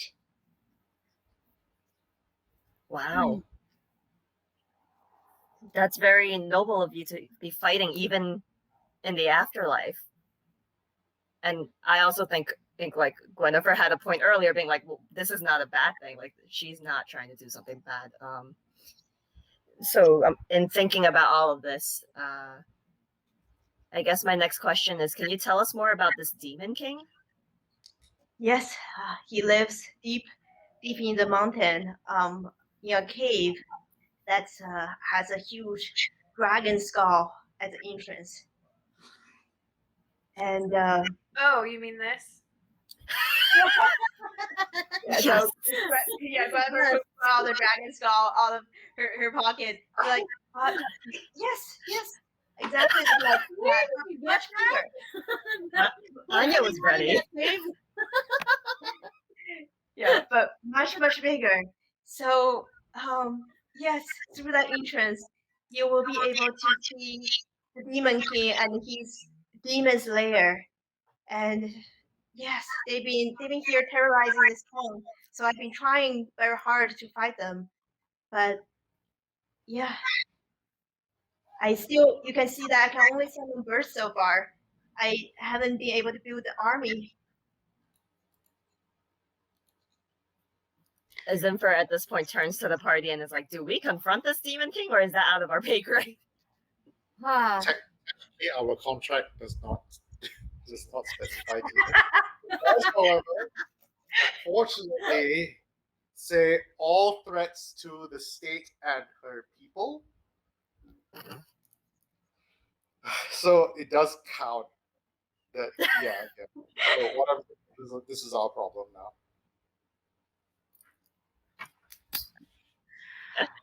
Well, now I want a dragon skull. So Okay. I'm all in. All right. I want to fashion the dragon skull on top of my giant mirror. I'm just slowly building a car from Mad Max. Yeah, so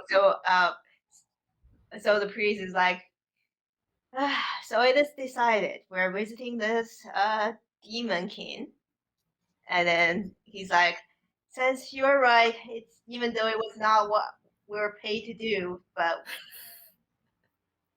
he's like, I will summon my troop and we'll be there around dawn, Okay. but let's take the rest of the night of sleep and rest up.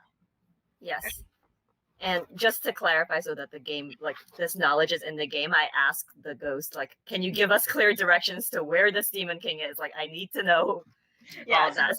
The ghost is like, I cannot draw a map because my hands don't go through paper, but I can tell you, if you walk up the mountain towards the northeast side, and then at a big pantry, you turn left, and then you walk about 20 kilometers away, 20 miles, and then you enter a cave that that covered by bushes. Once you kind of like move around the bushes, you see reveals are this huge dragon skull cave entrance with fire inside. Thank you for that information. It would seem that we may be able to confront this demon king between the priests and our party right here. So I hope you rest easy knowing that we will be confronting him.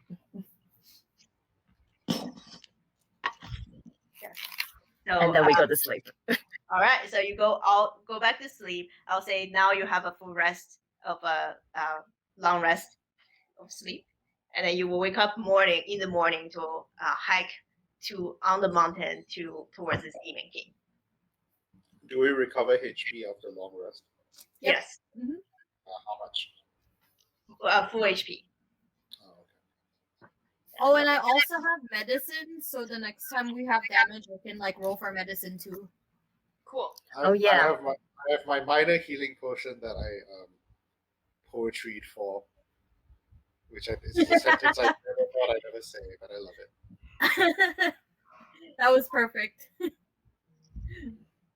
So yeah, the sun rises once again, and you kind of found yourself in a very different situation compared to last morning.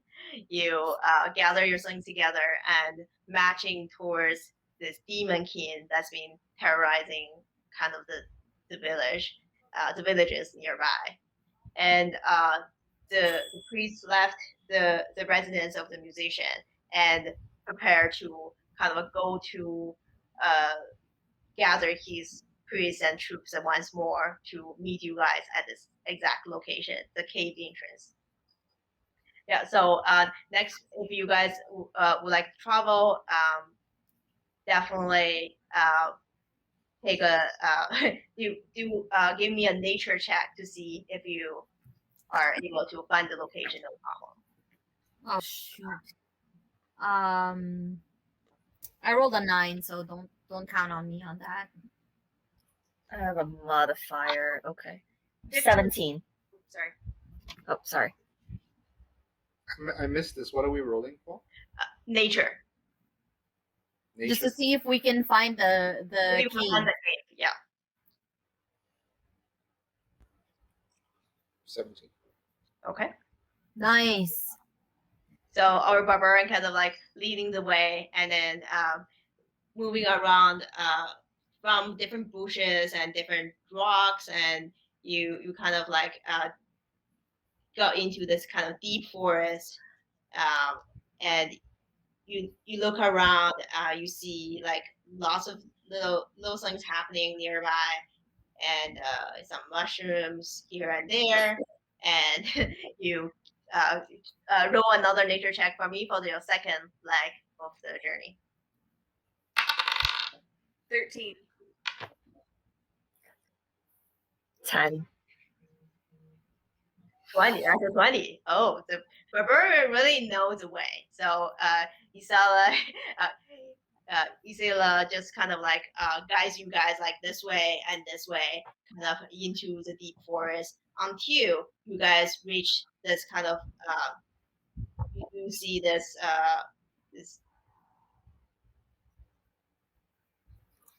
you are now Ooh, Whoa. magic mushrooms. you do see magic mushrooms, but you also see this Whoa, as the ghost described. what is up with that? Oh. This gigantic cave that you reached. It's this dragon head entrance, Oh, what's going on with that? freezing with fire. Alright, taking a little bit adjustment here, but there you go. Oh my.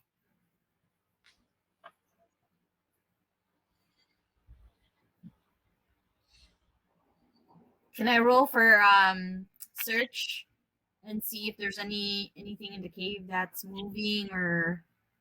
Yep, so you can roll for traps. So roll investigation. Oh, let's see here. 14, make it? Yeah, so you look around, aside from the freezing fire from this dragon skull, you don't see anything else that look like traps.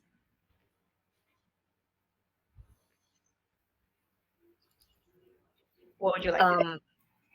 I know we just checked for traps. May I also cast detect magic just to double check everything within a 30-foot radius? Go ahead. Okay. I don't think I have to roll for anything. Just checking. Yeah, for the duration, which would be up to 10 minutes, you sense the presence of magic within 30 feet of you. So you use 10 minutes of your time, kind of like just as your friends are checking for traps. You tell your friends you are going to check if there's any magical items, and you see lots of different type of magical items inside this cave. Do I get any information of what school of magic it would be? Yeah, every kind of school you can imagine, Okay. all the ways inside. This is kind of a treasure trove. Wow. Oh no. Oh yes? Maybe there's something shiny for Guinevere. If there isn't, why did we come all this way? You're not wrong. So are we going in? We check for traps, right? Yep. Yeah. I volunteer to go first, so I just stride forward into the cave. Straight through. The people who go straight through going to take 3 fire damage because you're Oh my literally walking through fire. Oh, well, I said Ow. on fire, there's nothing else, so you're just walking through fire. So take 3 fire damage. Yeah. Ouch. Yeah. So you walk in and no problem. You pass through the fire, walk into the cave, and it's quite magnificent. okay. Yeah, you walk along the spine. You're kind of on the top, actually, of the cave, the top point, high point of the cave. You can look around. There are so many things going on in this cave. Can I roll for perception again? Now Yes. that we're inside, okay. Ooh, that is a 21 total. I rolled a 19. Yeah, you definitely see some traps here and there. Not something for like more. You think for newbies or commoners who come in here, we definitely set up the trap. But now you notice them. You see there's a trap around the bridge. You see a trap right at the edge of this bone structure. You see some spikes. If you touch something, maybe it may come down. Okay. I will help guide everyone through all these traps. So I think it's best for me to stay up on a lot of like structures so that's like high up. That way I can walk you guys through where you should step and where not to step. Okay, everybody roll an acrobatic check for me to see how well. Roll not high. know, I see how well you kind of jump through stuff. Okay, cool. 19. Dirty 20. A Wow. total of 12. Yeah. So as a group, you kind of succeed. Your wizard friend is with the wizard staff is a little bit off balance, jumping through different hoops, but totally fine. You made it. And then a few moments later, you also hear a group of priests kind of coming in to the cave, and then the head priest was like, "You guys didn't wait for us." And then kind of just like walked, and then you see a lot of other people are also bringing this huge mirror with them. Watch out for traps. By the way, did you guys bring your mirror with you? I assume you guys did, but Yep. The little one, not the big one. you don't have the little one. The little one belongs to the priest still. Then yes, we brought that big mirror. Yeah. We've been lugging that big mirror the entire time. Yep. Okay. So you have your mirror and they have theirs and ready kind of to set. So almost like the head priest give you a nod, and then all the everyone kind of start to shine this bright light into this cave, this ray to cast to see if there are people inside. And sure enough, you see lots of monsters. And among them, so It's just Let's do this. a cave of like monsters and OSHA violations. That's all that's happening in here. In the chat, I just said there's a 19-month wait list for inspection. I think we're going to have to. We'll Oh make- no, that looks. Whoa. What is that? That's Holy huge. moly. yeah, you see What's this. up? This is their boss, the Demon King. And yeah, here we enter the boss fight. So you see the Demon King appears and breathing fire, and then kind of like looking at you guys, and then like, how dare you little humans to interrupt us? Humans.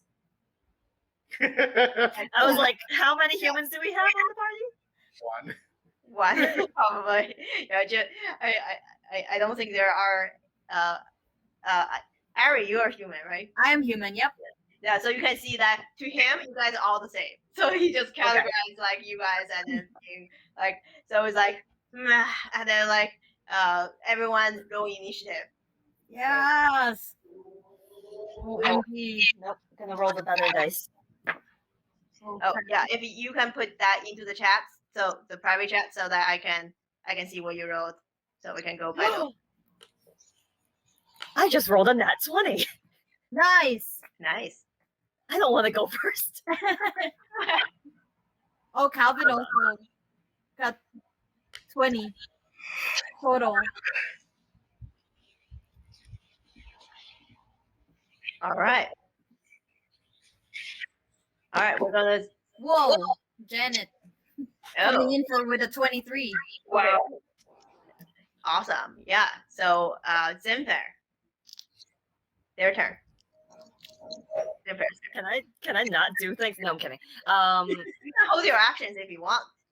There is a spell I can cast right this second, so I'm gonna do that. I've got a shield. I'm just gonna cast shield because I am scared. Okay. Let's see, You invisible shield up. barrier.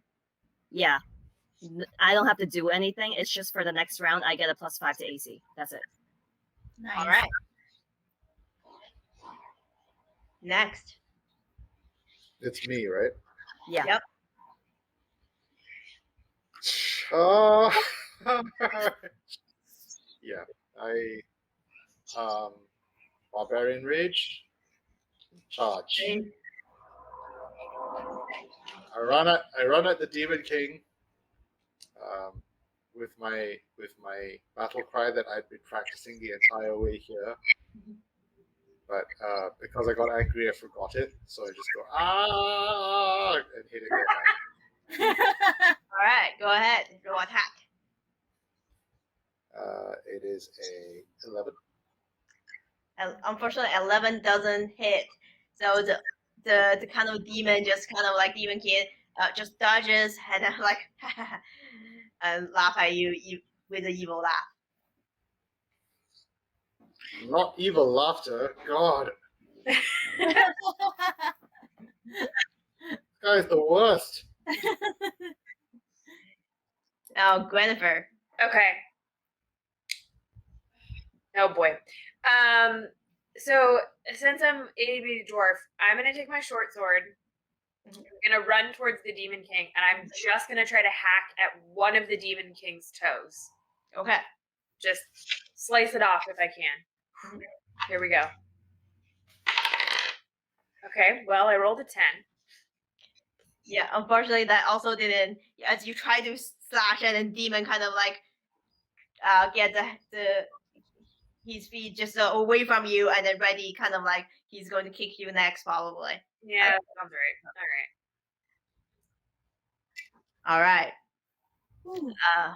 Ari. Okay. Let me find a really high up column or anything I can climb into, and I'll shoot with my arrows. So you want me to roll for acrobatics? Yep. Okay. Oh no, that is a 12 total for acrobatics. Do I make it? You make to the top, but like everyone now, like the demon king definitely know that you are there. Ah, snap. Did not thought that through. I should have just stealthed it. I'll ready my arrow. Can I still shoot my arrow? Or hold that action for next round? Yeah, I would say that do that next turn. Yeah. Okay. So yeah, you climb up to the high up, and then demon king definitely sees you. You are climbing as some rocks fall off as you climb. All right. All right. The priest going to head priest is going to kind of shoot a ray at it, like kind of the magic missile, kind of like going at it, but and then also the rest of the crew start to hitting arrows. So you guys see some of the flying arrows hit him, and then you see him like but like almost unhurt and unaffected. All right. So the demon king is going to attack Guinevere because you are right there, and also Ichela because you are there too. So right next to it. So that's it. 18 to hit for Guinevere, and then 11 to hit for Ichela. Ah, miss. All right, so you feel like dodge, but then he's going to kick you away from him.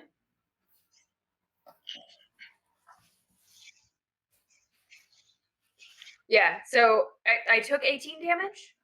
No, not yet. I'm calculating the damage because it's because he just rolled a 1 plus 10. Okay, 5 damage. Okay. Just kicking you away from him. Okay. All right. Now back to the top of the turn. Same there. Yeah, sorry, I have a question. Do I get a bonus for being very, very angry because it keeps my friend? Is there any any on your sheet that has a bonus action you can do or reaction you do? No, I just want one. And no. Oh, okay, it doesn't matter because this Oh, is what I rolled. Nice. Oh my god. Okay. All right. I think it's Zinfer's turn, and then it will be yours. So I'll hold that natural 20 as your roll. So Zinfer first.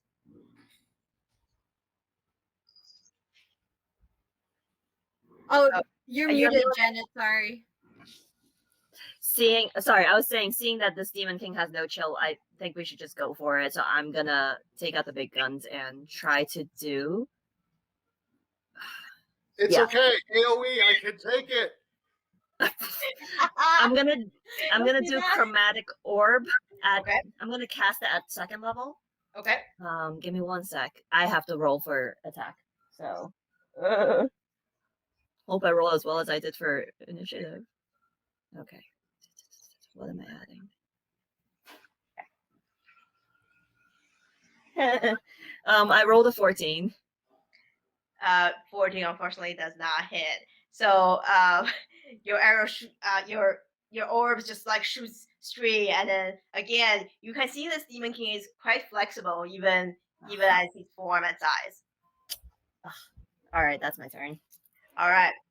So Isela, you rolled a natural 20, but what would you like to do with it? I hit him. I hit him as hard as I can. Okay, go ahead. Roll damage. 11 plus 6 plus 5.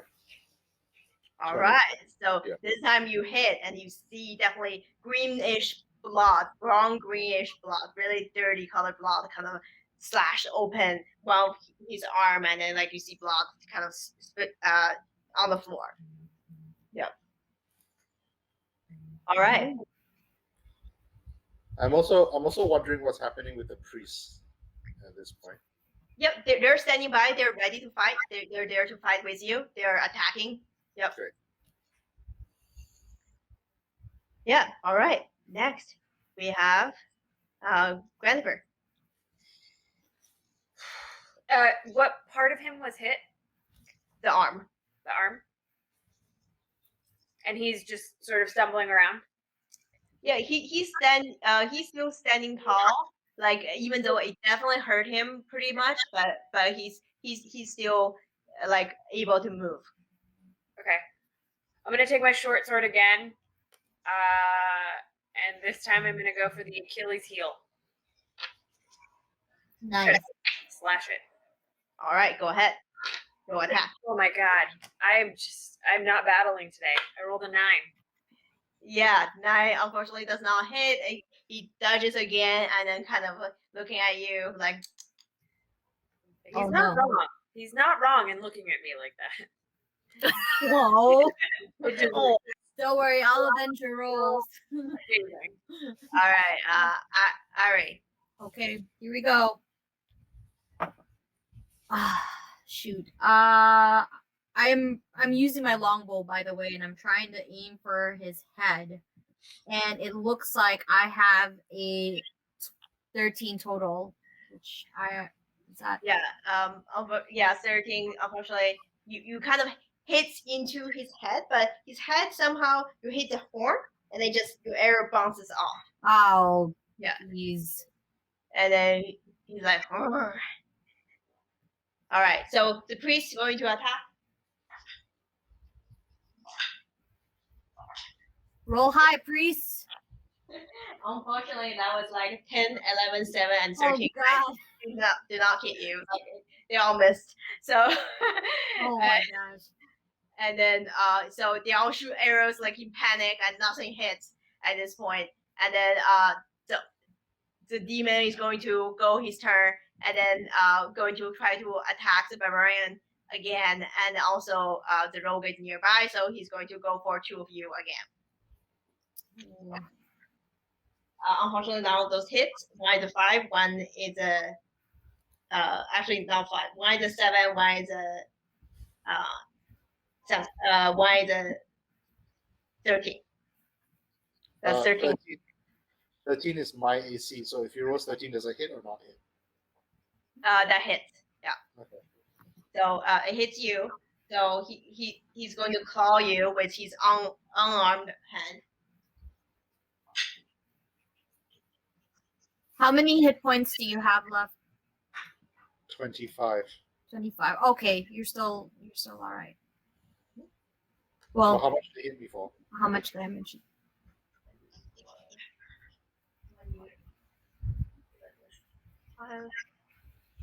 So yeah, so that is 9 points of damage to you. Ha! You're, Ah! Very with Nothing. his strength in there. Yeah. So you also spill blood. It's kind of like blood for blood, and then kind of walk towards you.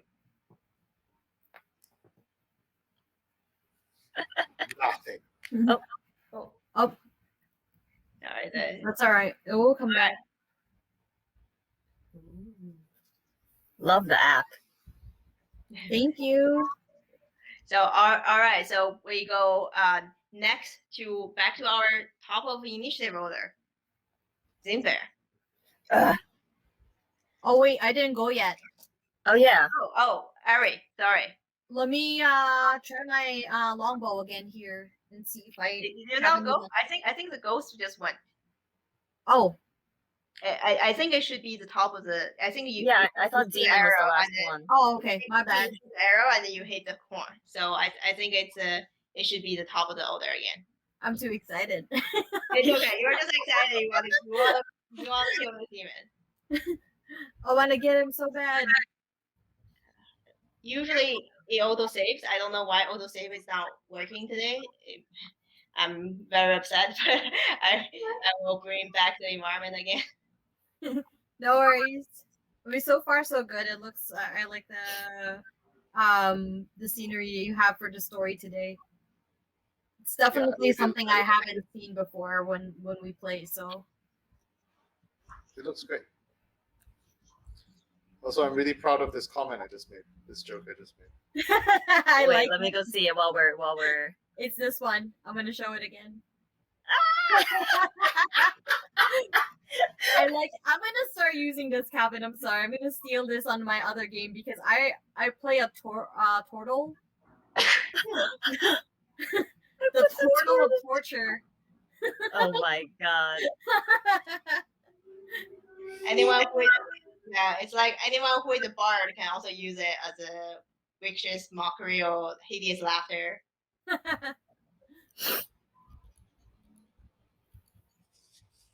Yeah, I don't have a lot of spell slots left, so after I give Oh, a few no. more good faith efforts, I'm just gonna have to walk up to that thing and smash it. Or cantrip, but whichever.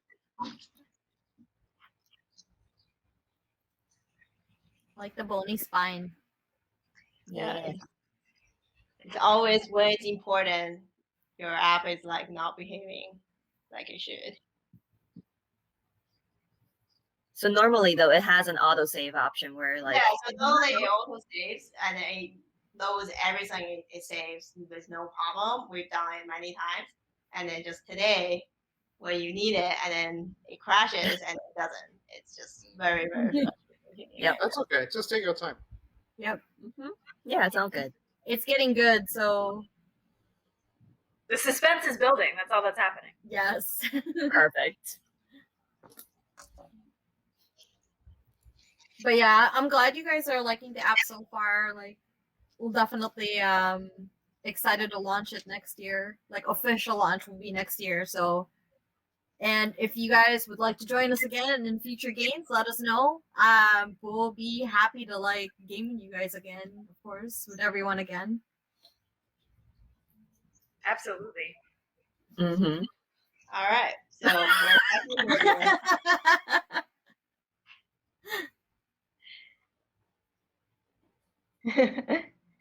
all right. Okay. Thank you Okay. so much for your patience. So we're back in business. And all right. It's our top of the turn, Zinfair. We're gonna do chromatic orb again because after all the suspense, we have to do something spectacular, or it fizzles out. All right. Who knows? Let me pull that spell up again because Big. You got this. Get that roll. ooh, okay. I rolled a 19. Yes. Yes. That hit. Oh yeah. That hits. Okay. I Damage. do have to choose what kind of damage. Choose acid, cold, fire, lightning, poison, or thunder. It's a demon. I'm gonna choose cold damage and hope that it lands. Okay. Go ahead. And then the damage, I'm casting it at second level, so it would be 4d8, I believe. 48. All right. Go Yeah. ahead. We're going for it. We're going for it. Go for it. 32. 32. 32. Not quite. Not quite. So that's 9 plus 6. Oh, could have been better. 9 plus 6 is 15. 15. All right. So you hit it. The cold kind of goes into him, and then he's kind of like you can see like very angry, and then like trying to shake off the cold. It definitely hurt him. Nice. Hold on. Phew. Woo. All right. So now now next, Jennifer.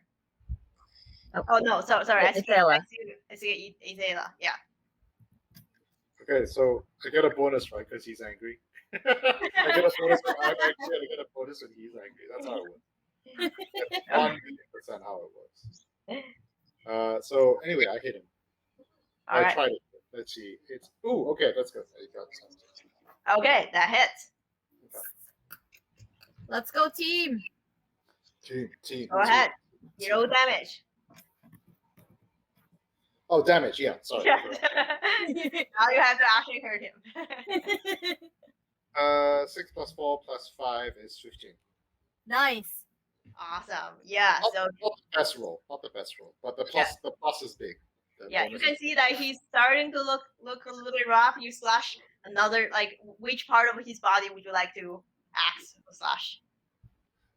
Getting him in the legs is trying to slow him down. Yep. So you hurt the leg pretty bad. All right. Next turn. Jennifer. Okay. Where in the leg is he hit? I would say he would be around his upper leg. So I would say like upper leg side, outer side area. So not crucial, but pretty painful. But like a inconvenient. Mm-hmm. Yeah. All right, I'm just gonna try to stab at what I can. Just run All right. with my. Go ahead. Oh wait, no. See, sorry, hang on. Sorry, I need to make this joke. When I hit him in the legs, right? Yeah. Trying to get him to slow down. Okay, so is that a restraining order? Yeah. But Amazing. Amazing. Okay, sorry. Please continue. Okay. I rolled an 11. 11. Uh-huh.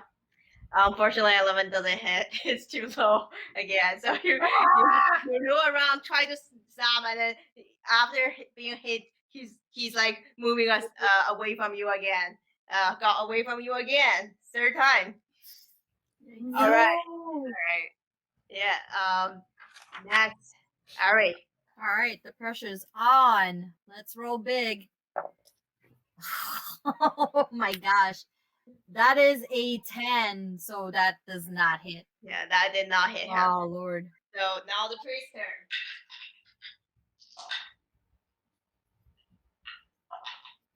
Okay. Some rolls. All right. So you see some arrows flying directly into him, and also an orb, so like we were in the class earlier. And that's pretty good. So that cost him 20 damage in total. Nice. Yes. Let's go. So the priest is like yeah, kind of like they found hit. So now going to the ghost. Ghosts are getting kind of angry, and then kind of like point to the head priest, and then cast sleep. Oh. So let's see. Yeah.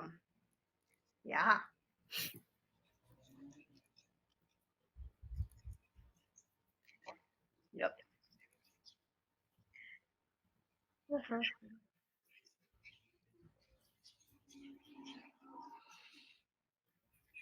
Yeah, so let's see.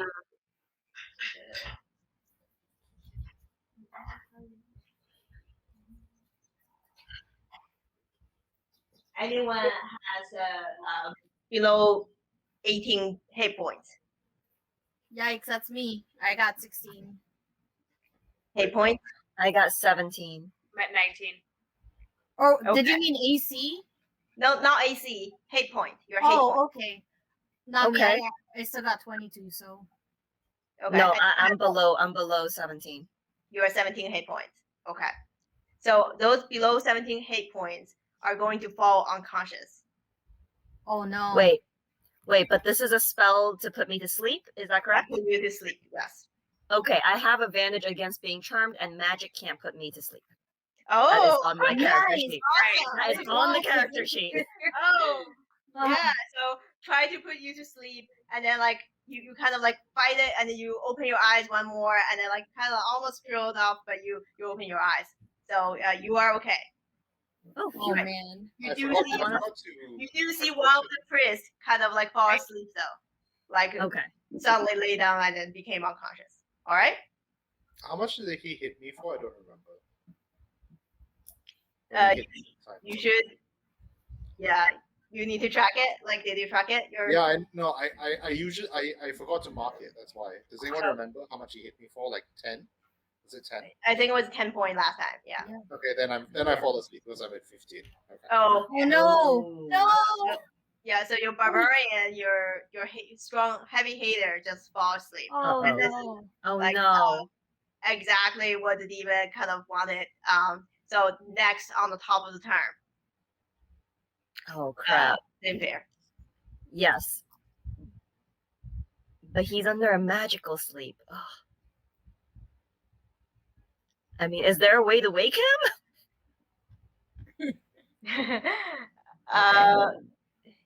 No, if it's magical, I don't know that. I don't have a spell for that. It lasts for a minute. It's a duration. That's a long time in battle. Yeah. Hold on. No, I don't have a spell that's gonna.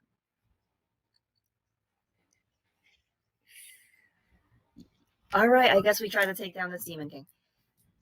All right. Sorry, Attila. Okay, I'm gonna cast Magic Missile instead because I know that hits usually. Well, that hits without having to roll for it. It's just not a lot of damage, so that would be 3 missiles, each one for a D4 plus 1. So I have the 3D4. They're all going to the Demon King. Ooh, not bad. 4, 3, and 2. So 4 plus 3, 7, 9, and then plus 1, 10, 11, 12. So 12 damage. Pew, pew, pew. All right. Awesome. So you definitely heard R. And then you see, actually, I was just reading the spell. If someone take an action to slap them, he can be slapped to the sleeper awake. So Slap if him with a someone back of my- like hurt, take a damage, like a heavy slap. Like, do you remember? Oh, so you can damage him awake?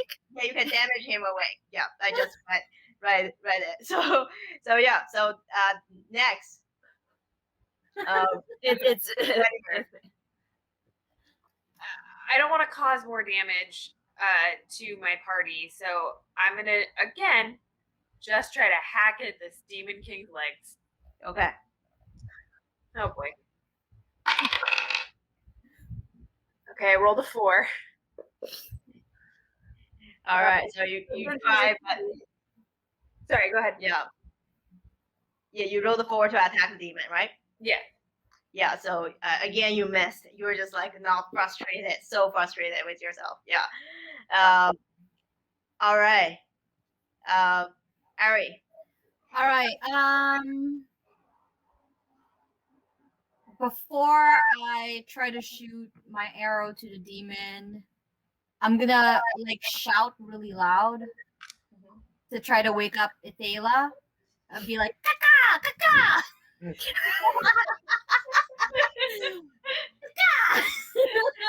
And Yeah, try to- Yeah, unfortunately, your shots just like made all the monster in the cave kind of looking at you, and then they're kind of holding back, letting the boss fight. But like they're just like look at you like, what was that? And they're like, but aside from that, you see your barbarian friend still asleep. Dang it. Oh. I really... All right, can I still roll for my longbow? Yeah, go ahead. Okay. You can aim at your friend. If you make damage to your barbarian friends, you can wake him if he takes damage. I don't wanna risk it. Hit me. No. You're too important to be hit right now. I do also have an AC of 13, so it's hard to hit me. You should just. Oh. I am so glad I'm not aiming at you because I rolled a 19. All right, that hits. Hits the demon. OMG. Go ahead. I am so glad I didn't aim at you. All right.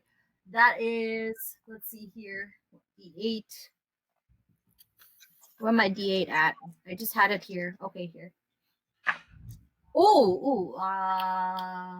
That is a 9 damage. 9 damage. Okay, great. You kind of shoot that arrow and then chop at the same head area, and then you chop off one of his horns. Actually, went off. Yes. All right, very very close now. So now the priest is going to be looking at this, encouraged by you, going to all attack except one person falling asleep, and then that's also some very very good rolls. So let's see. Nice. Come on, priest. Yes. That is Get him. 14 points of damage from the priest. Oh. Yay! So yeah, so they're definitely trying to get the demon, and they're doing their job. So it's now the demon's turn. It's going to like he's kind of shaking his head, feeling like this is getting tiresome, and then he's going to point to you, the rogue, and then cast charm person and try to charm you. So Oh you no.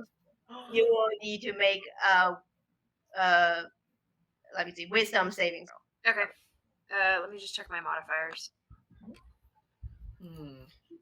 I think if anything, you need a penalty for having carried around giant mirror this entire time. There. Oh no.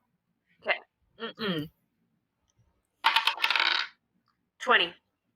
Yeah. Oh, Yes. yes. You look at fiercely at him, unaffected. Whatever he's trying to do to you, doesn't mind, doesn't have an effect on you. Power of the mirror. Yeah. So now back to the top of the line. Yeah, Zinfer. I'm gonna wake Athela because I'm the weakest one. So any hit that will happen will not hurt. I'm gonna use the quarterstaff though. Like instead of me smacking him, because I looked at my unarmed damage. It's 0, so it's not gonna wake him. But so I'm gonna roll my quarterstaff. Be like, whack. Yep. Go ahead. Roll. Yeah. Is my AC lower because I'm asleep? He yeah. Your AC is not exist, so you can just roll damage actually Oh, okay. because he's asleep. Then it would be 1d6 minus 1. So let's hope I roll. Okay, you take 2 damage. Okay, so the barbarian takes 2 damage, and then you kind of stab him a little bit. The barbarian wakes up, and now ready to rejoin the battle. So Yes. next turn, our barbarian. What would you like to do? You just got weakened by this quarterstaff. Bonk. Yeah, bonk. Bonk. I 15 hit. Do you have a modifier for hitting? You have a modifier, right? Your battle axe, right? Great axe. What are you using to hit? I've had +5 to hit this entire time. Yes. Oh god. Okay, Oh my so goodness. that's Oh, okay. Lord. So we'll count this time, definitely. So that definitely hits to give you to a 20. Yes.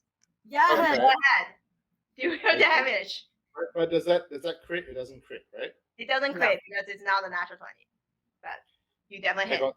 I got 7 + 7 + 5, 19. 19. Nice. Ooh. So you can see that the demon is standing really rough now. It's kind of like shaking, like kind of like swaying a little bit. Definitely about to fall unconscious, but still holding it. All right. Jennifer.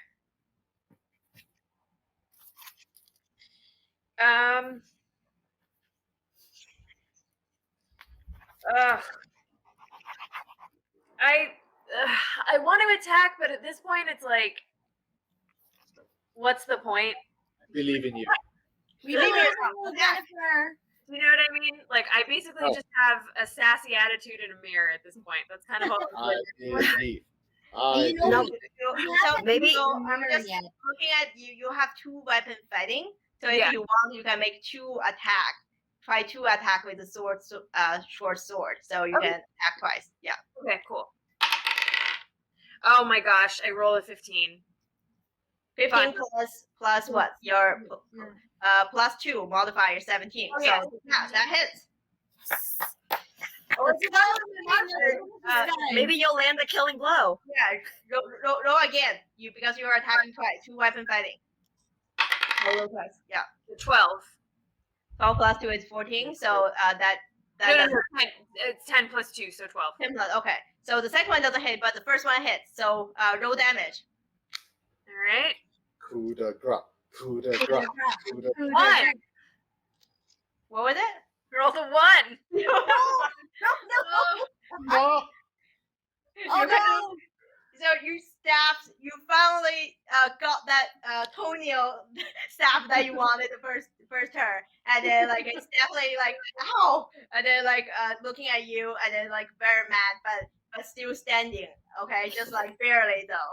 All right, so Ari, Fine. Okay. Oh, the pressure. All right, here we go. Longbow again. Let's do it. That is a 16 total. that hits, just hits. Okay. 16. It's Holy moly. All right. That is a 6 damage. 6 damage does it. How would you like to finish off this? Oh. Thank God. All right. I aim my arrow right in his mouth. And this arrow just flies straight to his mouth. And he opens it. No! And like the arrow just goes right in. Awesome. So as he's yelling at Gwennifer, kind of like, "You think you can get me?" And the arrow just right into his mouth during the insult, and fall flat onto the ground. And then the old demon kind of scatters, like, "How's his dead?" And then like start to run, and and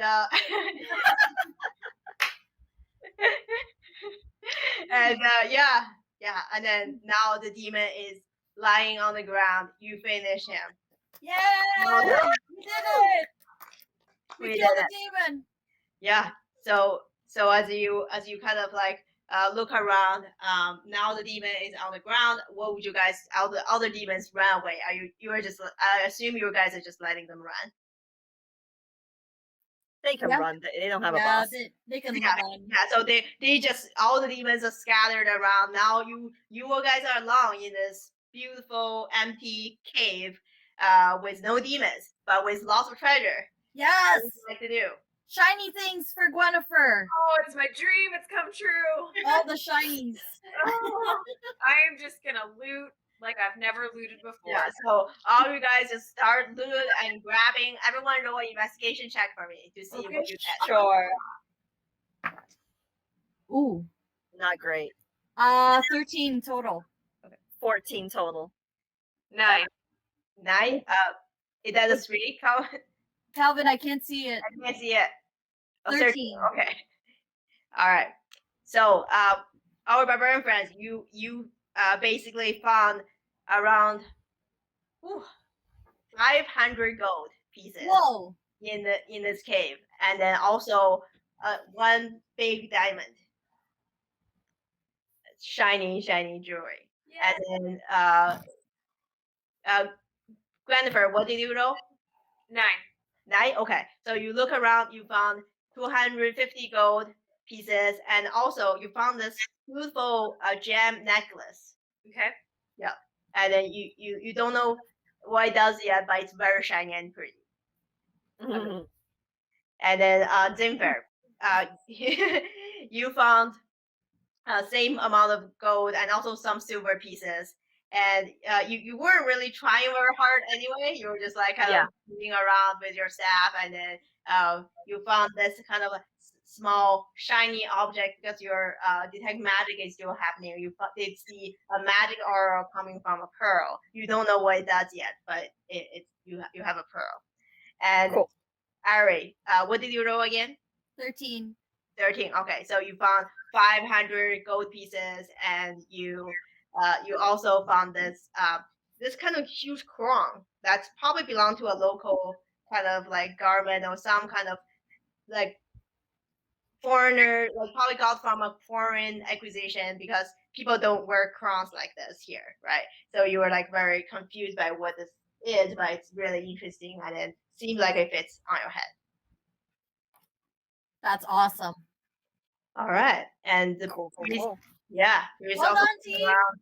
Yeah, and the priest come to you guys, and it says, "Well, thank you very much. I think the village will be thankful to you, and thank you for serving your country, and you are really wonderful. But here as promised, and then he takes out a little mirror, little bronze mirror, and then hand it to Gwennifer, and and then kind of, here you go, lady. I think you deserve this. Yes, I do. Thank you. Yeah, and as you get the mirror, and everyone kind of like celebrated the death of the demon, and someone kind of roared, "Demon is dead! Demon is dead!" And then you see kind of a side, coming from the side view, you see the ghost figure from before kind of appear in front of you guys again, and sparkling and looking happy. Where's the ghost? Oh no. There we go. There he is, or she is. Yeah, she kind of she was actually like silently actually helping at the side. You guys just didn't notice, but she was like sneaking in, like putting like paper cuts in him and things like that. Even after you cut them. So she kind of like, look at you, thank you so much, thank you for helping me. And you see sparkle of light, and she ascend into the sky, and then disappeared. Yay! Yay! All right, so that's our session today. Yeah. Wow! Great. Way to go, team! Yay! Yes. That's phenomenal. I love it. Yeah, we ran a little bit over time, but I think it was worth it to have the final boss fight complete. But yeah, what do you guys think? That was amazing. I got to sorry. recite poetry, tell law jokes, and hit things real hard. I can't ask for anything else. So I really loved all the jokes. I think what's going to happen with your character is that he is going to publish a book, a poem literacy, a book, and with all the poems and adventures. Yeah, it will be fantastic. Yeah. All right. Thank you so much for joining us, and thank you everyone for watching here. We're going to go offline. Thank you so much. This is my first time DMing live. This is a nerve-wracking thing for me. Oh, wait. That was really good. Before we leave, everybody, like, reintroduce yourselves and Yes. And your handle where we can find you. Yep. And any special projects you have, go on ahead and shamelessly plug it right now. Yeah, so you can find me on Twitter at you don't have enough law jokes in your life. Yeah, you can find me on Twitter at the same as my character name, Ifela. That's why I did it. It's marketing. I'm actually worked on my first RPG that will be published in the summer, called Embers of the Imperium. It's a Genesis. It's based on the Fantasy Flight Games Genesis system. It's a science fiction space opera RPG, basically. And I did like 25,000 words for that book, and that will be coming out in the summer. Oh my god, that's awesome. Wow. Hey, you know, we do have some space stuff in the app too that Joanna's working on. Heck yeah. And I also have we're also starting work on this RPG that we're trying to find a publisher for at the minute, but it's basically Firefly but with Asian people. Ooh. Oh my god. My favorite show. Yeah. Yeah, I love it too, but it's obviously not aged very well. So we're trying to do something with that energy, you know, like found family in space. Everyone's like, you know, surviving and barely making a living and having to, you know, do morally questionable things, but with our culture put into it, not just someone else's idea of our culture. Awesome. That's so cool. Oh, I'm just going to put this. here, let me put that screen back in. That's the sci-fi that Joanna's like working on right now. Okay, next time can we teleport or time travel to this so I can Yeah, yeah. Oh my god, yes. Totally. I have, you can see I have a lot of sci-fi stuff building up, like a drone and stuff. Like I'm definitely building more sci-fi assets here.